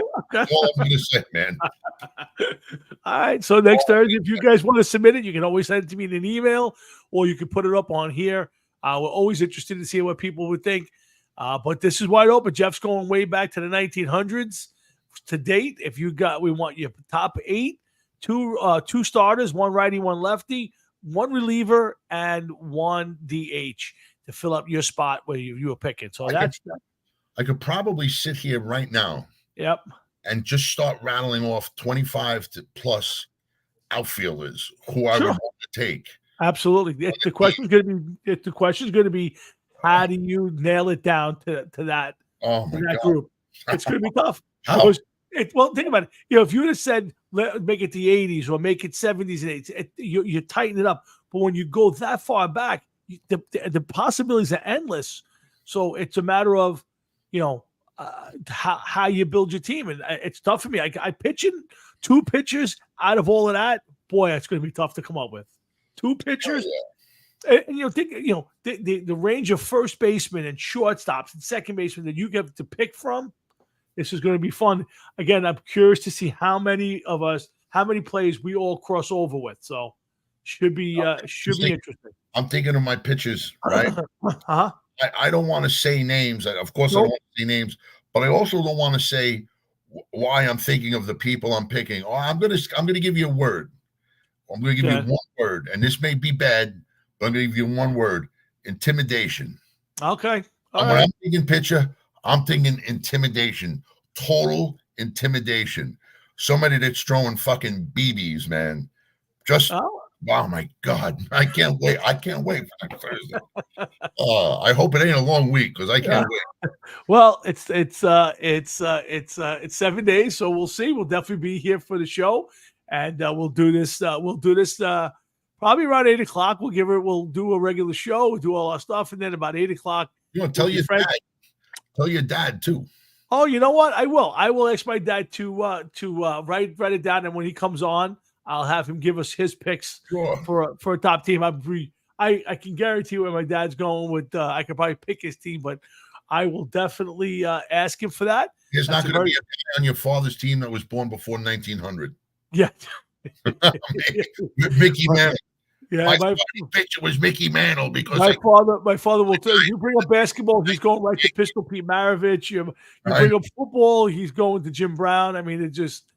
My dad's stuck in there. He's stuck in there, and I feel myself getting to that point in life. Where listen, dude, you know what? That's fine. Yes, fine. Absolutely. All the years that your father used to glance at me, and I go hide under the bed. So it's good to be able to get his word. I would agree with you. So, guys, we'll end it on this, but we're looking forward to it. So next week, the starting team for Jeff and Frankie, myself, and anybody else who wants to get involved. We'll take it next week. So make sure you come on back. We do that all over again.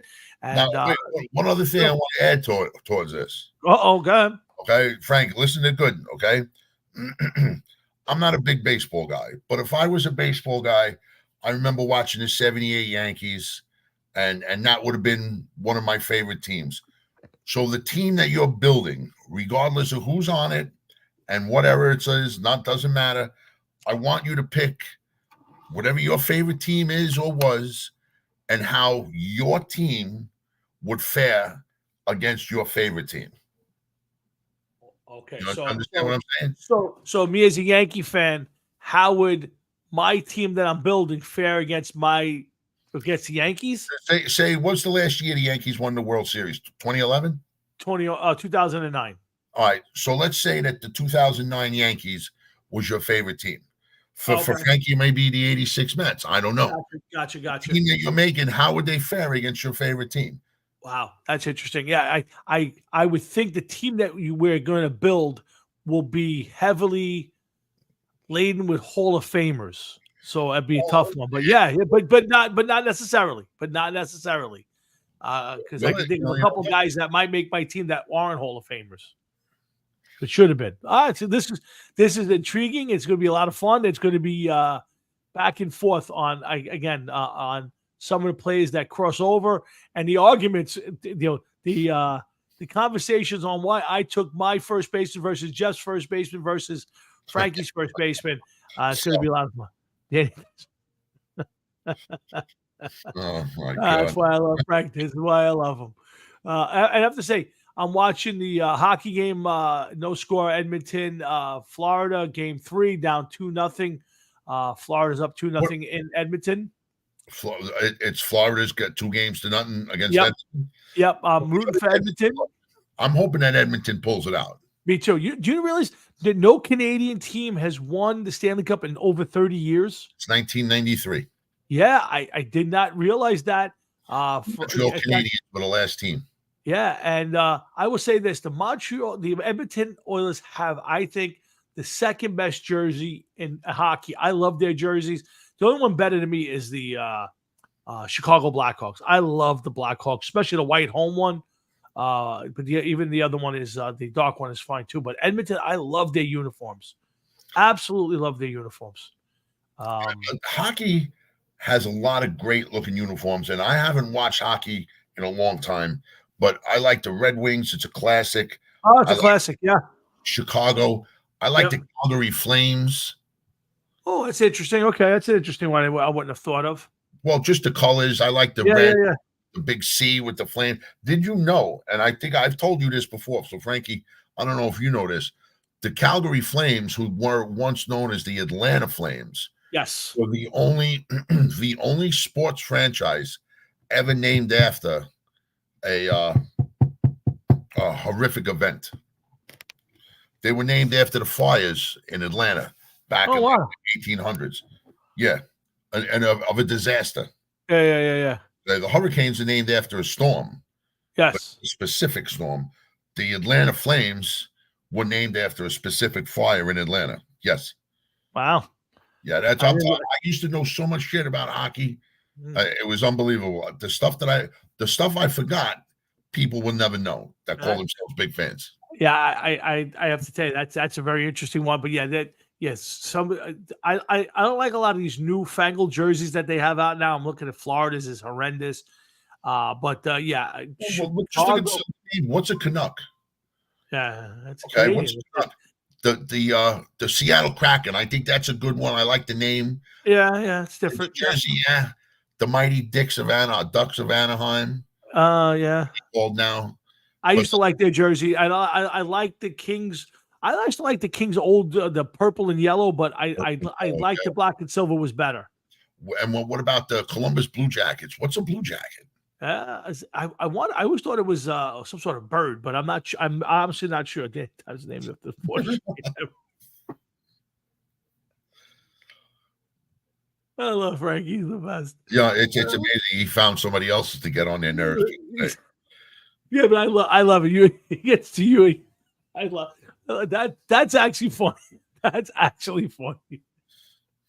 All right, guys, we got to end it here. I'm exhausted. I got some work to do before I go to bed tonight. I got a long day tomorrow, so let's call it a day here. We're looking forward to next week already. We're going to show up here to at least 3 people giving in their all-time baseball team. So tune in to hear that and so much more. And considering that I did very little prep for tonight's show, we flew right through it as we always do because it's a lot of fun when Jeff and I and all of you get together for 2 hours of sports and music talk. Not too many times, Jeff, that we get to talk about Elvis and Pistol Pete Maravich and Yogi Berra, and compare Yogi Berra and Johnny Bench on the same show. No, but you know, want to know something? We did, and a lot of times the shows that we have where there is no agenda, no script, no nothing, and then we just walk into it are some of the best shows that we've ever done. Oh, absolutely, 100%. Yeah, and this is a great example of why. And Florida scores a goal late in the period. It takes a 1-0 lead against Edmonton. But you're right, that it's just wing it, and it's going to be this way for the next month until football kicks off. It's going to be a lot of winging it right now, folks. So hopefully we'll get to find out why Aaron Rodgers didn't show up for minicamp, because that'll fill a good 45 minutes next week if we can figure all that out. So if you have any way to figure it out, Jeff, give Aaron a call and see if he'll tell you what's going on, so we know we can have some more to talk about next week. In the meantime, I wish everybody a happy Father's Day. Jeff, I'm sorry you got to work and all the shit that's going on, but I do wish you, my brother, a happy Father's Day. Thank you.